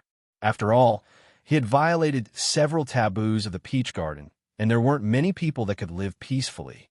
But Su Wei only believed 30% of the cooperation he spoke of. He always felt that things weren't as simple as they seemed. Of course, even if he was overthinking things, it wouldn't be a bad thing to carefully verify things before making a move. With this in mind, Su Wei set off according to the directions. Disregarding everything else, the Zhang family's array formation methods could be called mystical. At the very least, the little compass in his hand was extremely amazing. It could actually sense the aura of his source of life. When a person was concentrating on something, they would inevitably be annoyed if they were disturbed. In particular, when this matter involved their life or death, the degree of annoyance would increase by at least 10 times. Qin Yu was currently in a state of 10 times more anger. Perhaps it was because he had stolen Su Shi's purple source of life, or perhaps he had been too heavy-handed in his attacks. But now he was plagued by bad luck. Starting from the first cultivator who saw him and immediately rushed over, there were now 4 people who had come to offer their heads to him. Although he had taken their lives, he had also paid a considerable price. His body of laws had nearly collapsed several times. Moreover, the plan to search for the source of life had been seriously affected. If it was only one or two, it would have been fine, but he had already taken 4 heads. If someone said there wasn't something fishy going on, Chinyu absolutely wouldn't believe it. He felt that it was very likely that he was being targeted, but this was the Lost Garden, and he was constantly on the move. Furthermore, his movements were irregular, so who would be able to lock onto him? Chinyu couldn't figure it out. He had the old turtle exhaust some of its strength to carry out several probes, but in the end, he wasn't able to find anything. This was depressing. Cough. Master, please go easy on them. It's best if you can catch one of them. When the time comes, we'll interrogate them and we'll naturally gain something. These words were correct. Chinyu was also well aware that this was the best choice he had right now. But the problem was that he couldn't do it. In his current state, Chinyu simply couldn't control his strength. Strictly speaking, it could be said that Su Shi was lucky to be knocked unconscious. But, in fact, of the 4 people who were offered their heads, none of them had a complete corpse. Well, that could be considered a cover-up, but the truth was that with a single punch, the other side would explode with a loud bang. The visual effect was truly horrifying. The stone pagoda lightly said, "A certain turtle likes to spout nonsense. With Master's current state, if someone were to rush up and attack you, there would be no room for negotiation." "Shut up. When I am speaking to Master, do you think you have the right to interrupt?" The old turtle angrily roared, an angry look on his face. The stone pagoda's tone didn't change. "Are you saying that you and Master are existences on the same level? Haha, a certain turtle's ego is inflated, and my subconscious is filled with disrespect towards Master." "I'm not." The turtle was terrified. He hurriedly explained, "Master, don't listen to this villain trying to drive a wedge between us. I am loyal and devoted to you." Chinyu rubbed between his eyebrows. "All of you shut up." His ears were quiet. Ever since these 2 fellows forged their bodies of rules, they had been fighting endlessly. Didn't they know what time it was now? Whether or not he could survive was already a problem, so how could he care about anything else? But there was one point that the old turtle was right. As long as he caught one person, he would be able to figure out what was going on. Even if he couldn't, he would at least be able to grasp some general clues. But the problem was that when these people saw him, they would first gnash their teeth in anger, then their eyes would fill with greed, and they would attack with heavy blows. In his current state, he might explode if he was hit once, so how could he risk his life? If he attacked, the other party would shatter. It was impossible for him to hold back, at least not in a short period of time. Then, he could only hope that the other party could be a bit more rational and restrained, or perhaps be more resistant to beatings. "Don't die in a single punch." The old turtle suddenly said, "Master, someone is coming." He humphed, full of contempt. The stone tower fell silent. He knew that, at least in terms of perception, he was far from being able to compare with the abyssal shade. The more he spoke, the more humiliated he would be. Thus, he maintained his silence, playing to his strengths and avoiding his weaknesses. If he didn't want to talk, what could he do? Chinyu's eyes brightened. He looked down at his fists hidden beneath his blood-red robes and thought that he would use a bit less strength this time. Closer, even closer. As expected, they were coming for him. Su Wei didn't find the source of life. Instead, a figure wearing blood-red robes appeared in front of him. After a brief daze, the compass in his hand began to stir restlessly.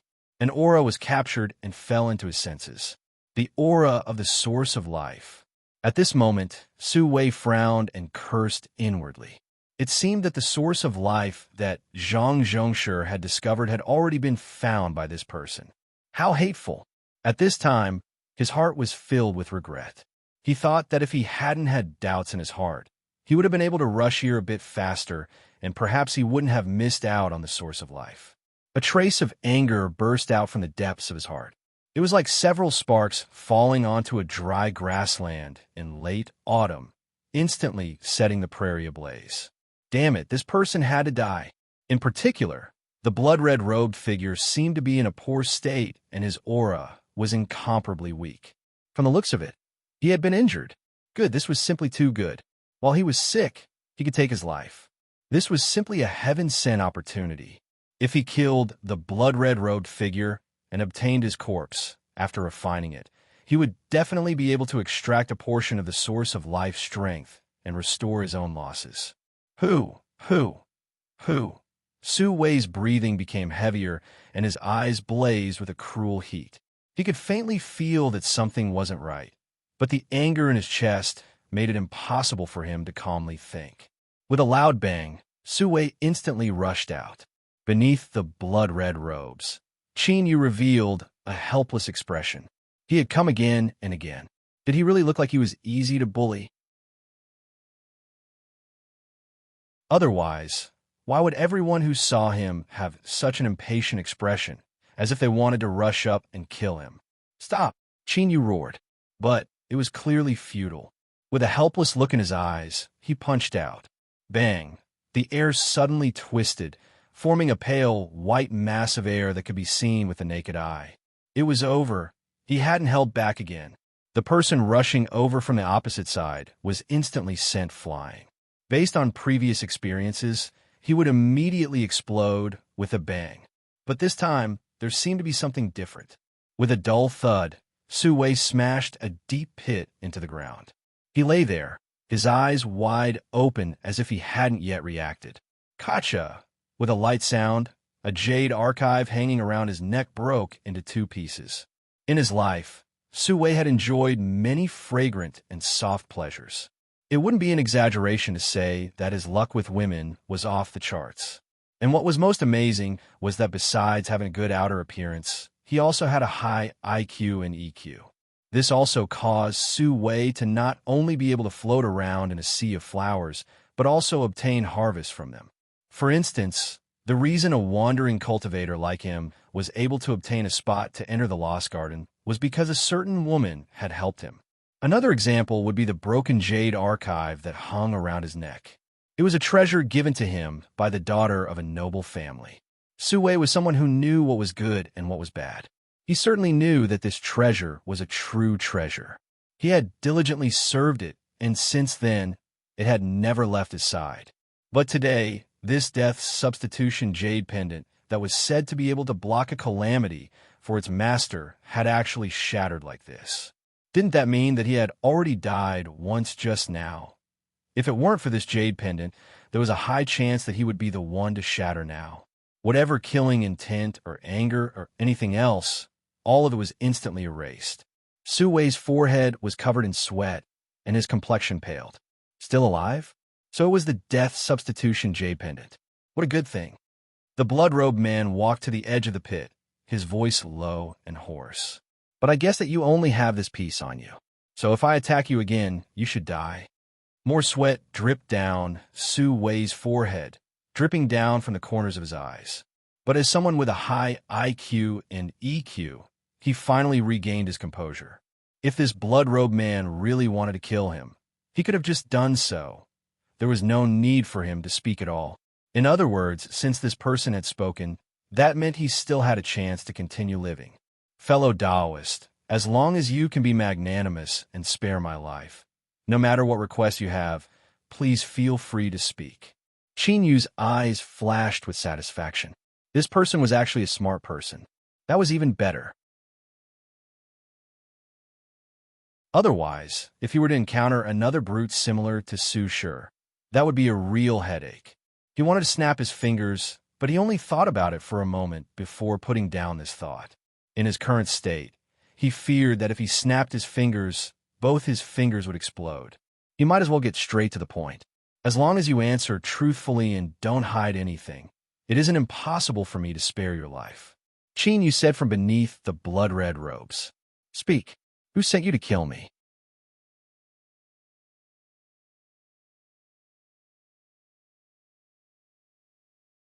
Chapter 1269. Su Wei was stunned. He quickly shook his head. It's a misunderstanding, a misunderstanding. I came here to search for my source of life. It was only a coincidence that I met you. I lost my mind just now and attacked you. You don't want to speak the truth? The blood-red robed figure sneered, his voice like a bone-chilling winter wind. It looks like you don't cherish your chance to live. As he spoke, he lifted his hand and prepared to strike. Su Wei's face was filled with fear. No, it's not like that. Everything I said is the truth. He had personally experienced the blood-red robed figure's strength.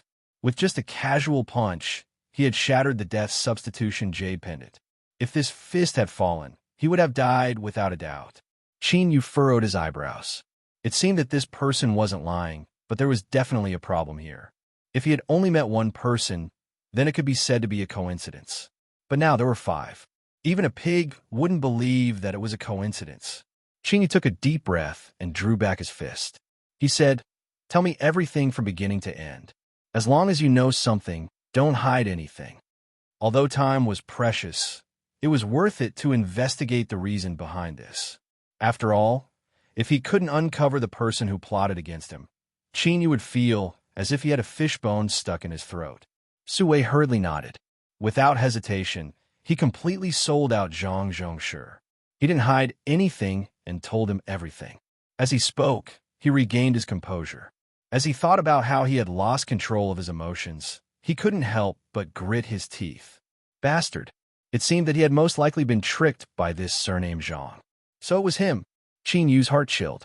When he had planned to kill by phone, he hadn't even noticed when Zhang Zhongshi had left. As one of the only 2 people that had escaped together with the Dragon Mountain and Holy Land's Dragon Peak, he definitely wasn't as simple as he seemed on the surface. But now, he had actually locked onto him. What was the reason? Also, how could Zhang Zhongshi lock onto his exact position? Qin Yu reached out a hand. "Give me the compass." This thing was his only clue. But the moment he took the compass, Qin Yu clenched his fingers. With a deep rumbling sound, the compass exploded from his palm. Su Wei was scared silly. He waved his hand. "It wasn't me, it wasn't me. Of course it wasn't this guy. Unless he was tired of living, he wouldn't play such tricks." Qin Yu's face darkened. Lying quietly in his palm was a finger-sized fragment.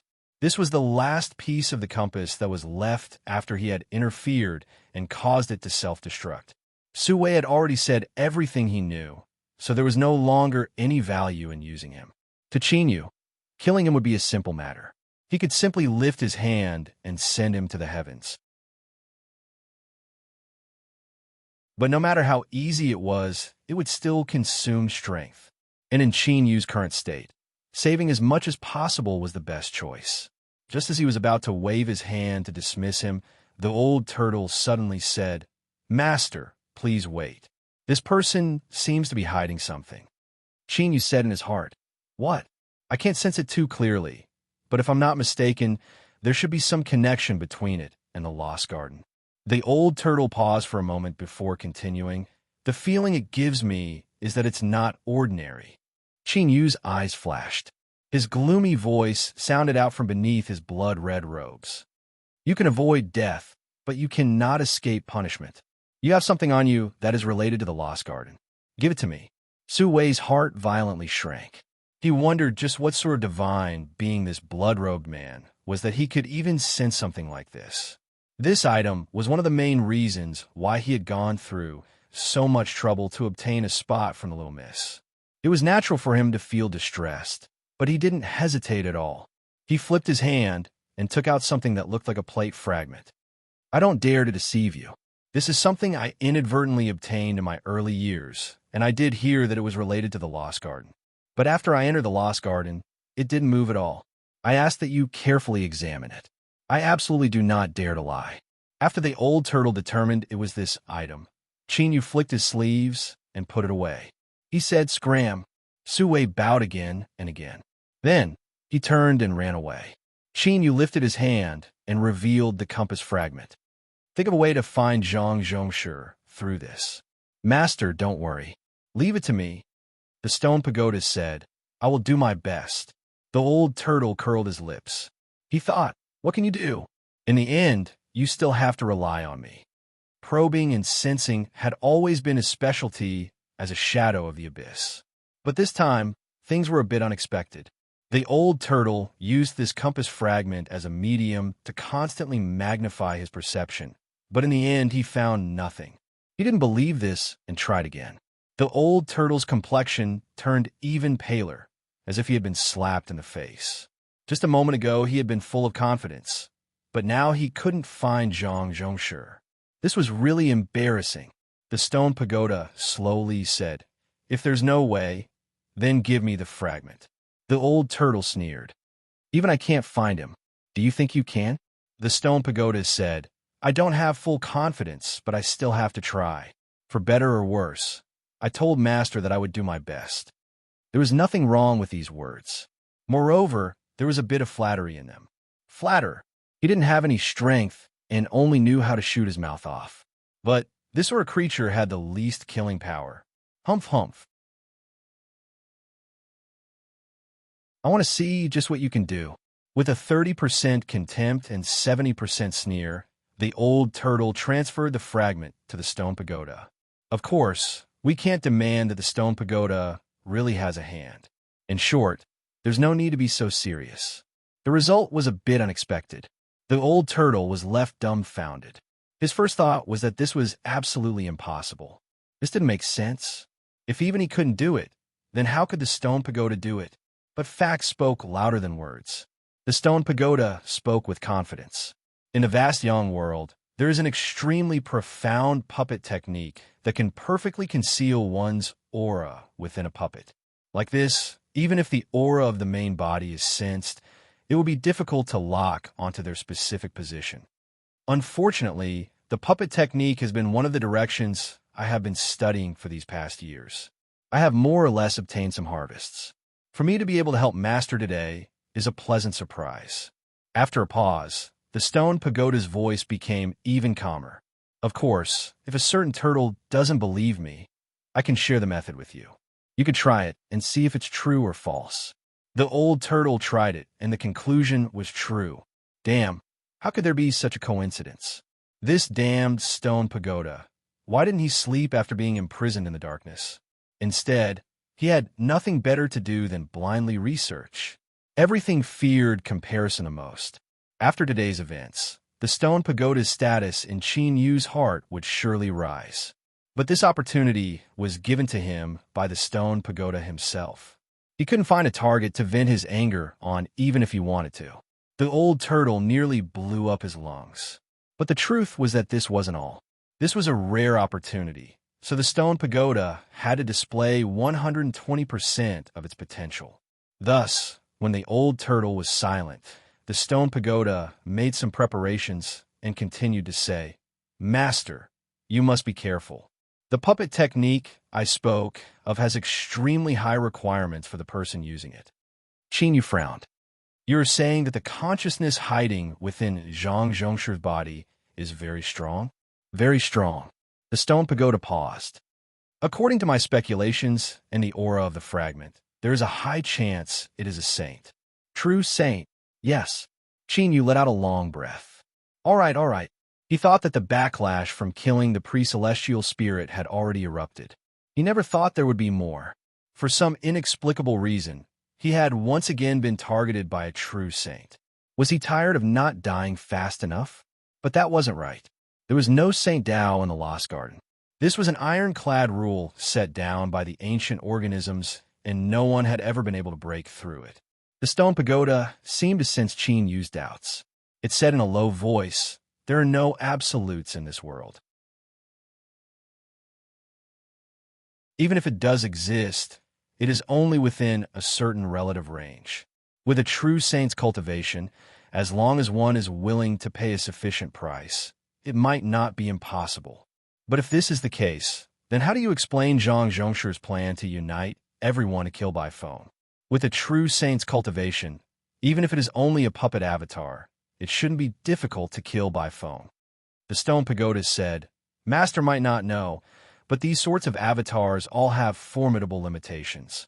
For instance, the strength they can withstand. You have seen Zhang Zhongshi before, so you can roughly see the level of his cultivation. If he were to receive the infusion of Saint Tao strength, how many times would he be able to withstand it?" Qin Yu understood. The puppet avatar had a limit to how many times it could be used. It could be viewed as a one-time use card. So, before this, when Zhang Zhongshi wanted to borrow the strength of everyone to kill by phone, he likely needed to save his strength for another use. In truth, Qin Yu had some guesses as to why he was targeted by the puppet avatar. heavenly retribution. That movement was far, far too great, so great that the entire Lost Garden could clearly see and feel it. With the experience of a true saint, it was easy for him to guess just what sort of harsh conditions one needed to meet in order to draw down heavenly retribution. In short, it didn't matter what it was. There had to be some benefits, and it would be a massive benefit. What happened next was simple. For some unknown reason, a true saint who had painstakingly arrived in the Lost Garden suddenly discovered that he had a better choice, so he naturally wouldn't give up. But why hadn't he done anything even now? Instead, he controlled the puppet avatar and spent so much time and effort to fool other cultivators into coming here to die. If he had to combine the strength of everyone like he did with by phone, this couldn't be considered at all. When Qin Yu killed those 4 cultivators, he had only used a single fist. He couldn't figure it out. The old turtle felt that he couldn't watch from the sidelines anymore. Otherwise, the entire Lost Garden would become the Stone Pagoda stage. He couldn't accept this. Master, the reason why the true saint controlling the puppet avatar hasn't done anything is likely because he fears your current condition. Qin Yu's eyes flashed. He had also thought of this. The Stone Pagoda said, "That's right. Master, I also think the same. Although the puppet avatar can contain the will of a true saint, its strength is definitely not at its peak. If it can sense your current condition, it would be normal for it to choose to temporarily retreat. After all, it is worried that after you are forced into a desperate situation, you will destroy yourself and perish together with the puppet avatar." The old turtle didn't want to be left behind. He added, "Master, this is why this puppet avatar is constantly luring others to come here. It is hoping to continuously consume your strength. Or, it is trying to disturb your condition so that it can wait for the right time to kill you." Qin Yu took a deep breath. This matter was a bit complex, and he needed time to sort it out. Zhang Zhongshi wasn't Zhang Zhongshi anymore. He had already become a puppet secretly controlled by a true saint.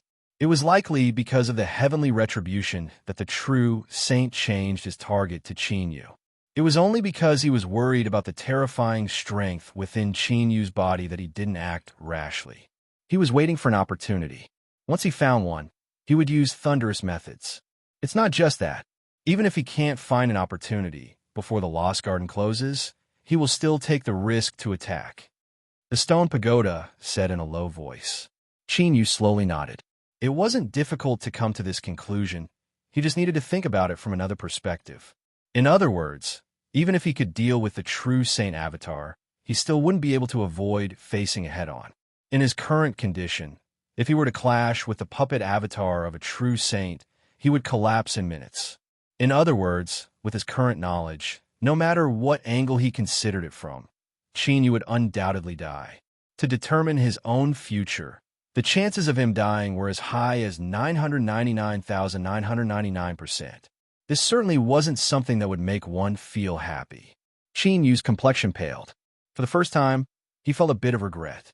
If he knew this would happen, he wouldn't have killed that spirit snake. But this regret only lasted for a short period of time before it was crushed into slag by reason. Moreover, now that things had come to this point, it was useless to regret. Even if he knew he would face such a situation, after thinking about it, there was a high chance that Qin Yu would choose to take the risk. This was even more so for cultivators. If they didn't dare to take the slightest risk, then how could they have a future? Calm down and think about it. In the current situation, although he had been locked onto by a true saint, as long as he didn't make any mistakes, there shouldn't be any danger for the time being. But the problem now was that Qin Yu wasn't sure when the Lost Garden would close, so he couldn't make an approximate plan. The Stone Pagoda said, "Is Master worried about the problem of the Lost Garden closing?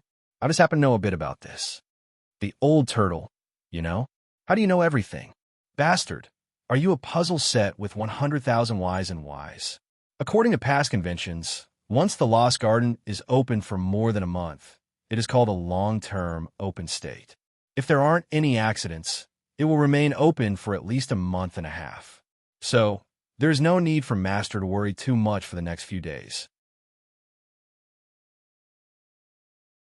We still have time, and it isn't impossible to reverse the situation. These words were spoken with reason, calm and composed. Cheney took a deep breath and then exhaled. That's right. There is no point in thinking too much right now. Let's just wait and see. So, what if it was a saint? He had already slaughtered two. Although the one who coveted it was a true saint, it was only a puppet body. There was still a chance. The matter of slaughtering a saint a second time still had some effect on Cheney. Disregarding whether or not his heart was inflated, in terms of confidence and boldness, when facing a saint, he was far stronger than other cultivators.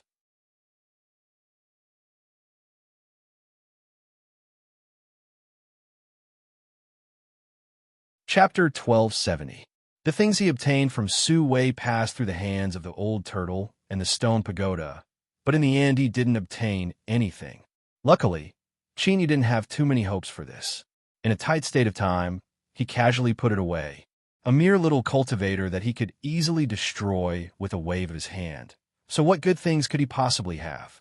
This was likely a subconscious thought in Chenyu's heart. At this moment, he still didn't know what kind of storm this inconspicuous fragment would stir up in the lost garden that was isolated from the outside world. He searched for sources of life with all his strength and pretended that he didn't know he had been targeted by the puppet body of a true saint. Chenyu's acting wasn't a problem, but his luck was a bit worse. So, after nearly 10 days passed, he found several sources of life and took several heads. But he still hadn't solved the hidden dangers of his body of laws. Of course, the most important thing was that the lost garden had been open for a long enough time and could close at any moment. Chenyu didn't reveal any flaws and didn't give the true saint a chance to attack. But at most he could only delay until the lost garden closed. Any longer, and the other party risked losing their puppet body to attack him. Otherwise, they might not have another chance after leaving the lost garden. With Chenyu's current condition, if he fought with a true saint, his body of laws would inevitably collapse. In other words, he would soon die. If he didn't die today, he would die tomorrow. And even if he didn't die tomorrow, he would die the day after tomorrow. In short, he was close and he would definitely die. Of course, this wasn't something to be happy about. As Chenyu's complexion paled and he felt depressed and his future darkened, the fragment he had put away suddenly reacted. The first to discover this was the stone pagoda. In its words, it had always felt that there was something hidden about this thing, so it had been paying close attention to it for fear that it would ruin its master's plans. The old turtle seriously thought about it. He felt that the stone pagoda was the real deal and couldn't stay here any longer. Otherwise, if this trend continued, there was a chance that the stone pagoda would replace him as the dignified shadow of the abyss. Chenyu flipped his hand and took out the fragment. Crimson lines appeared on its surface, each one incomparably thin, but also incomparably clear. As they wove together, they gave off an exquisite and mysterious feeling, as well as a noble feeling. A scorching heat spread out from within. Although it wasn't that intense, Chenyu felt a burning pain even with his body of laws in his current state. Moreover, what surprised Chenyu even more was that as he felt this burning pain, the incomparably chaotic strength that he swallowed from the spirit snake actually calmed down a little. Although he was far from being able to resolve the hidden dangers of his body of laws, at least he wouldn't be on the brink of collapse. In other words, if he could resolve the covetous eyes of a true saint, he would be able to live for a period of time. As the burning pain and the power in his body stabilized, he felt a clear sense of guidance. Chenyu looked up ahead. Ancient trees towered into the skies, and all he could see was a wild wilderness. It was clear that this was a place devoid of people. He began to understand why this fragment hadn't shown any reaction after Su Wei entered the Lost Garden. It was most likely because Su Wei was too far away to cause any changes to this fragment. If the Lost Garden was really a sealed garden, then the place where they appeared after the seal was broken would be the entrance to the garden. The deeper they went, the greater the chances of finding the source of life would be. This was because this place had been searched less often. But correspondingly, the dangers would rapidly increase as they went deeper. For instance, Qin Yu's current position could be considered as having reached the deepest region of the Lost Garden. There were relatively fewer ancient life forms living here, but the degree of threat they posed made it so he didn't want to easily provoke them. And at this time, the direction the fragment was pointing towards was even deeper within the Lost Garden. If he wanted to solve his curiosity, he would have to continue deeper, and that would mean greater risks. As a person who couldn't see any light in the future, Qin Yu only hesitated for a breath of time before making his decision. He wanted to go over. Moreover, this fragment might be able to bring about some changes that could allow him to escape his current situation. Even if it couldn't, the result couldn't be any worse for Qin Yu. The stone pagoda said, "Master's decision is correct. We no longer have anything to fear, so we cannot let go of any possibility. No matter what the road ahead is, I will be with Master. We will cross the river together, sharing life and death together." The old turtle, why was it that he could always flatter others in such a righteous and lofty manner? He couldn't figure it out. Qin Yu took a deep breath. His movements were a bit too large, and his chest and back ruptured at the same time. His blood-red robes became even brighter in color. But this bit of pain was something he was immune to. He only frowned for a moment before stepping away. Zhang Zhongshi was well aware that he had been discovered. In fact, he had already mentally prepared himself for this. He just didn't think it would be so fast. He was indeed a smart person, and his luck was also quite good. But what he didn't know was that it wasn't just his puppet body that had been exposed this time, but also the true consciousness hidden within Zhang Zhongshi's body. Thus, Zhang Zhongshi didn't see through Qin Yu's acting. He continued to patiently send people to their deaths. He was very patient. As long as the Lost Garden wasn't sealed off, he would continue like this. This was because his perception told him that even though the blood-robed man hadn't revealed any flaws, the more time passed, the worse his condition would become. On the other hand, the more likely he was to succeed. It was just that as he ventured deeper and deeper into the Lost Garden, it became increasingly difficult to find suitable people to send to their deaths to. Zhang Zhongshi suddenly frowned. This was because, in his perception, Qin Yu's trajectory had changed. There were no longer any turns or pauses. Instead, he was moving in a straight line as he brazenly rushed deeper into the Lost Garden. What was happening? He seemed to have discovered something. He was heading in this direction. Could it be that place? Impossible. There was no way he would know. In that moment, countless thoughts raced through his mind. For the first time, Zhang Zhongshi felt that things were beyond his expectations. This caused him to frown for a moment, but he soon composed himself. He couldn't waste any more time and find someone to probe. He had to catch up to Qin Yu as soon as possible to prevent any accidents from occurring. In truth, there was something else that Zhang Zhongshi didn't know. Not only had Qin Yu discovered the secret of the puppet body, but he had also successfully locked onto his position. Thus, when Zhang Zhongshi chased after him, the old turtle in the stone pagoda had warned him at nearly the same time.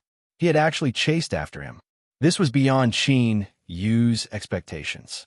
But the good news was that this true saint didn't want to attack him. Otherwise, he wouldn't have kept his distance.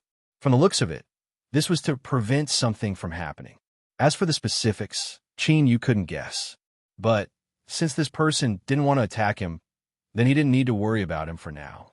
He took a deep breath and hurried on his way, his speed even faster than before.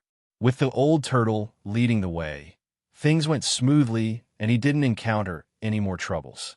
2 days later, as Qin Yu was hurrying forwards, a towering mountain that seemed to support the heavens appeared in front of him. Big, very big, very big. It was so large that when it appeared, it occupied the entire field of vision, instantly making people feel as if this mountain was the center of the world. With an extremely domineering and unparalleled attitude, it brazenly tore through the clouds and disappeared from sight. This was incomparably shocking. At the same time, a strong sense of crisis gushed out from the depths of his heart, as if there was a great beast hidden within this mountain that could swallow the world. "Master, stop!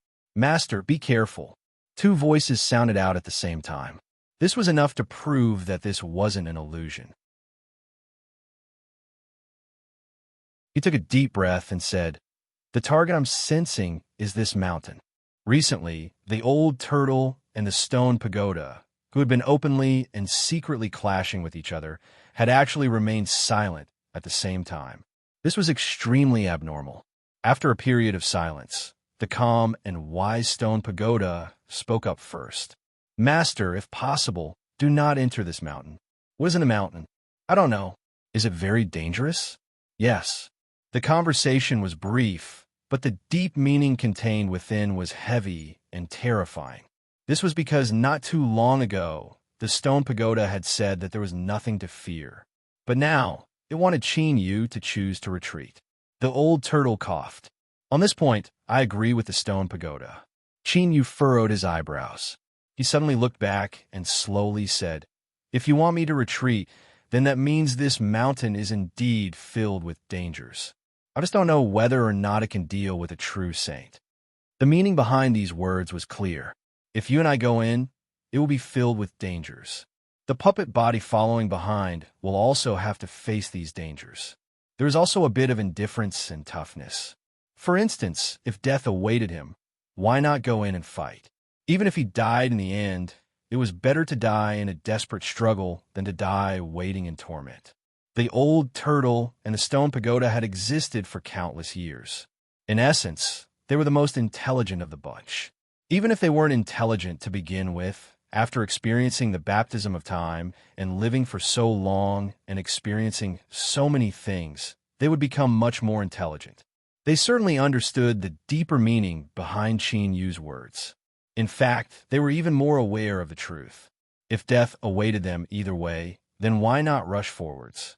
Perhaps it might be another lucky chance for them. But standing here, facing this heaven-shaking mountain that was still far away, they suddenly became timid. It was like there was something there that could suppress them at a natural level, an existence that left them in awe and dread. This was terrifying, so terrifying that they didn't hesitate to ask Qin Yu to stop and urge him not to enter the mountain. There was no reason, only fear, but this in itself was the greatest truth. But this truth wasn't enough to convince Qin Yu. In particular, the old turtle and the stone pagoda could feel Qin Yu's firm will from his words. Even though he knew he would die, he still went forwards. For instance, slaughtering the spirit snake and seizing its flesh and blood strength. Qin Yu had used his actions to tell them his choice. Qin Yu laughed heartily and carefreely. Even though his body cracked in many places, his laughter didn't stop at all. "I know that the two of you are a bit dissatisfied with me as your master. But today, do you understand why I am the master and not all of you? The reason is simple. It is because you aren't brave enough. And in this world, only a madman can have a future. I'm not a madman, but I have always been brave. Moreover, my luck has always been good, so good that I feel that even if I enter this mountain today, I won't die. As for a dignified true saint, if their puppet body dies because of me, I fear they will fly into a rage in this mountain. So in the future, I fear I will provoke a true saint to hunt me down. Just thinking about it makes me feel vexed." After speaking, without giving the old turtle and the stone pagoda a chance to speak again, Qin Yu stepped forwards and soared towards the heaven-supporting mountain. It really was here. Zhang Zhongshu's complexion was ugly. Things had developed in the direction he least wanted to see. The only good news was that he had decisively given up on finding more people to die and had followed closely behind the blood-robed man. So now, he still had a chance to make a move and block the blood-robed man before he entered the mountain. Of course, this wasn't because Zhang Zhongshu cherished the blood-robed man's talent, but because he couldn't allow this person to die inside. Yes, no matter who the blood-robed man was and how there was a strength hidden within his body that made him feel dread, as long as he entered this mountain, he would never be able to escape. Regarding this, Zhang Zhongshu was confident. So, even though this wasn't the best time, he had to make a move. Bang! In the next moment, Zhang Zhongshu no longer hid his aura. boundless strength erupted, causing the space in front of him to twist. A powerful, imprisoning strength descended. This was a suppression from the Lost Garden that didn't allow anything to descend here. This was the strength of the Saint Tao. But just as this sealing force touched Zhang Zhongshi, a scale appeared in his palm and shattered with a loud crack. As the scale shattered, a trace of aura touched his body. The imprisoning strength of the Lost Garden immediately came to a halt. And at this time, Zhang Zhongshi didn't stop. His figure howled out like a bolt of lightning. Qin Yu's complexion changed. He never thought that the silent, true saint would suddenly attack without warning. His first thought was that this true saint also knew about this mountain and perhaps knew even more about it. Thus, he would rather attack than allow Qin Yu to enter. Then his second thought was that this mountain was truly filled with dangers. Even a true saint wouldn't be willing to enter. His third thought was he had already prepared himself to fight with his life on the line. Would he die before he even had a chance? It seemed like this was the case. The true saint puppet behind him was terrifyingly fast. It was enough to stop him before he entered the mountain. If he continued forwards, he would die. If he stayed here, he would also die. Qin Yu chose to continue forwards. This was because the closer he got to the mountain, the hotter the fragment in his hand became. Gradually, it even gave him the feeling that he was holding a piece of iron ingot that had been heated red in a furnace. It was this thing that had led him to this mountain, causing the true saint to attack and cause the current situation. Thus, Qin Yu felt that it had to take full responsibility and couldn't just stand idly by. So if you really have a way, hurry up and awaken. I'm going to die. The blood-red robe drew out a series of red lines in the air because of its high-speed movement. Behind him, because space was distorted and blurry, Zhang Zhongshi's eyes had already locked onto Qin Yu's back. He lifted a hand and grasped forwards. You're tuning in to the Warrior Lore YouTube channel. Don't forget to subscribe and join us on this journey to catch the most captivating stories.